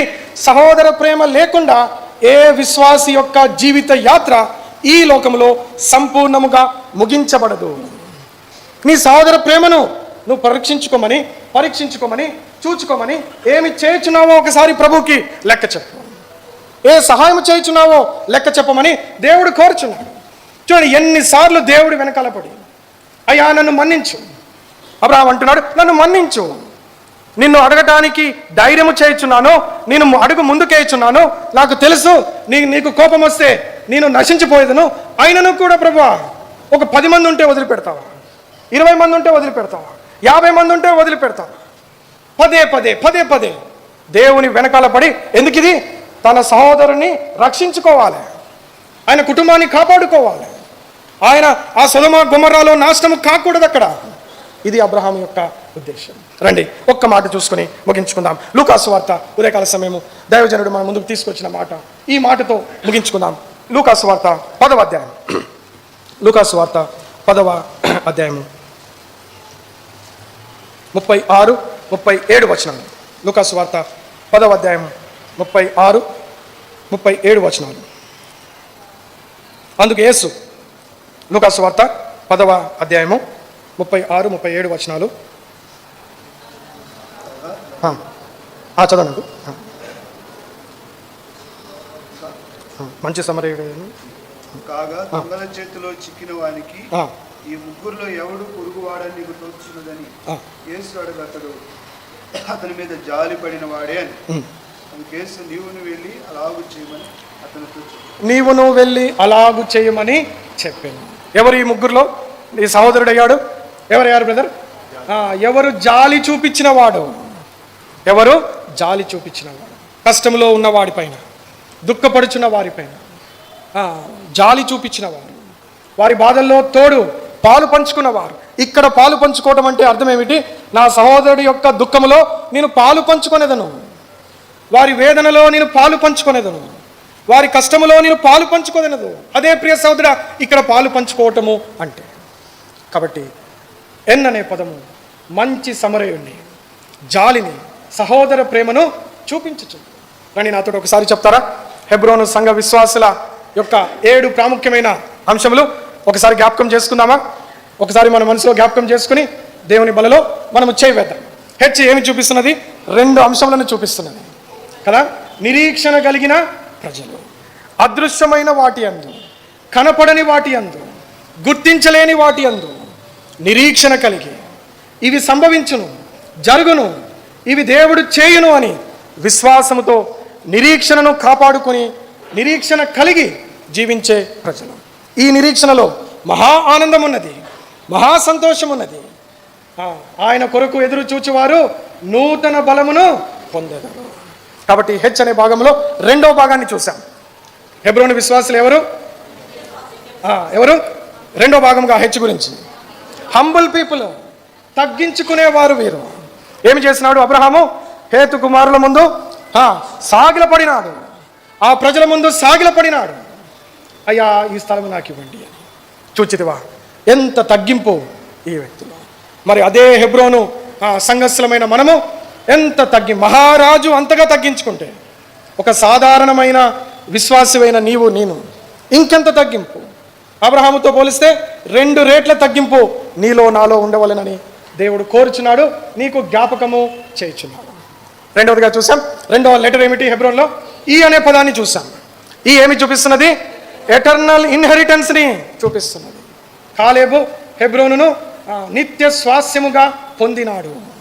కాబట్టి మన నిత్య స్వాస్యము ఆ పరలోక రాజ్యం. యేసు ప్రభు ఉండబోయే స్థలమే ఆ నిత్య స్వాస్యం. కాబట్టి హెబ్రోను విశ్వాసుల గురి, హెబ్రోను విశ్వాసుల ఆలోచన, హెబ్రోను విశ్వాసుల యొక్క పరుగు పందెము ఎటువైపు? ఆ నిత్య స్వాస్యము వైపు. 3వదిగా చూచితిమి. 4వ భాగము అనగా 3వ లెటర్ ఏమి చూపిస్తున్నది? బీని చూపిస్తున్నది. అనగా believe, faith in the lord, విశ్వాసము. చూడండి, కాలేబు అంటున్నాడు 85 సంవత్సరముల వయసు నాకు బలం ఉన్నది, ఇప్పుడు కూడా నేను వెళ్ళి అనాకీలతో పోరాడతాను. చూడండి, 70 సంవత్సరాల వయసు అప్పుడే మనం ఏమంటాం? ఇక అంతా అయిపోయినది, ఇక నా జీవితంలో ఇక ఏమున్నది, ఇక రెడీ టు గో అంటారు చాలామంది. మరి 85 సంవత్సరాల వయసు అంటున్నాడు, నన్ను పంపి అనాకీలను ఓడించి దాన్ని పట్టుకుంటా నేను. అప్పుడు 40 సంవత్సరం అప్పుడు ఏ బలం ఉన్నదో ఇప్పుడు అదే బలం ఉన్నది నాలో. దావీదు అంటున్నాడు, నేను పిల్లగాన్ని కాదు, పంపియండి, వాడి తలవలగొట్టి వస్తాను వాడిని. కాబట్టి ప్రియ సోదరులారా, విశ్వాస కనిదృష్టితో చూస్తున్న ప్రజలు ఈ యొక్క లోక సంబంధమైన కనిదృష్టితో చూసేవారు కాదు ఈ హెబ్రోను విశ్వాసులు. రండి మరొక పదాన్ని చూసాం. ఏం పదం చూసాము? Redeemed people. వీరు రక్షించబడిన వారు, విమోచించబడిన వారు, వేరుపరచబడిన వారు ఈ ప్రజలు. వీరు ఎప్పుడు ఆశ్రయపురంలోనే ఉండుటకు ఇష్టపడతారు. మందిరాన్ని వదిలిపెట్టరు వీరు, లోకంలోకి వెళ్ళరు వీరు, పాపాన్ని మళ్ళీ మళ్ళీ వెళ్ళి పూసుకొని రారు వీరు. వీరు పరిశుద్ధతలో జీవించే ప్రజలు, పరిశుద్ధతను ఇష్టపడే ప్రజలు. వీరు ఆ ఆశ్రయపురమును వదిలిపెట్టి వెళ్ళలేరు. ఈ హెబ్రోనే, ఈ సంఘమే, ఇది ఏమి చూపిస్తుంది? ప్రతిష్ఠించబడిన సంఘం. ఇది లేవీయుల కొరకు ప్రతిష్ఠించబడినది. వీరేం చేస్తారు? తమ లేవీయులను, తమ అహరోను సంతతి వారిని కాపాడుకునే ప్రజలు వీరు. వారు కాపాడుకుంటారు, ఎలగొట్టరు వారిని, యాజకులను రక్షించుకుంటారు. ఈరోజు ఇజ్రాయెల్ ప్రజలు చేయించినది అదే. ఏ యాజక ధర్మము కొన్ని సంవత్సరం క్రితం ఆగినదో తిరిగి పునరుద్ధరించుకోవాలి, తిరిగి మొదలు పెట్టుకోవాలి. ప్రియ సోదర సోదరి, చివరిగా ఒక మాట చూసాం. ఓ అనే పదాన్ని చూస్తూ వచ్చాం. Obedient people. వీరు తగ్గించుకునే ప్రజలు, విధేయత చూపించే ప్రజలు. దావీదు తన ప్రజలకు, తనకు ద్రోహము చేసిన వారికైనను విధేయత చూపించినాడు. చివరిగా ఒక మాట చూసాం. ఎన్నుతో హెబ్రోన్ అనే పదము, హెబ్రోను ఫెలోషిప్ దేంతో ముగించబడుతుంది తెలుసా? సహోదర ప్రేమతోటి ముగించబడుతుంది. కాబట్టి ప్రియ సహోదర, హెబ్రోను సంఘములో ఉన్న మనము, సంఘస్థులమని చెప్పుకునే మనము, ఈ 7 ప్రాముఖ్యమైన అంశములు. రేపు దేవుడు అడుగుతాడు, ఏ సంఘమయ్యా నీది అని అంటే, ఎక్కడయ్యండి? గెరిజీము కొండ హెబ్రోను సంఘం అంటే చెప్పు 7 అంశాలు. చెప్పు 7 అంశాలు. ఏది నీ సహోదర ప్రేమ? ఏది నీ విధేయత? ఏది నీ తగ్గింపు? ఏది నీ విశ్వాసము? ఏది నీ యొక్క నిరీక్షణ అని దేవుడు అడుగుతాడు. ఏం చెప్తావు? ఒకసారి పరీక్షించుకో ప్రియ సహోదర. సరైన నిర్ణయం తీసుకొని దేవుని బలలో చేయబెట్టకు సిద్ధపడమని కోరుచున్నాం. దేవుడి మాటలు దీవించునుగాక.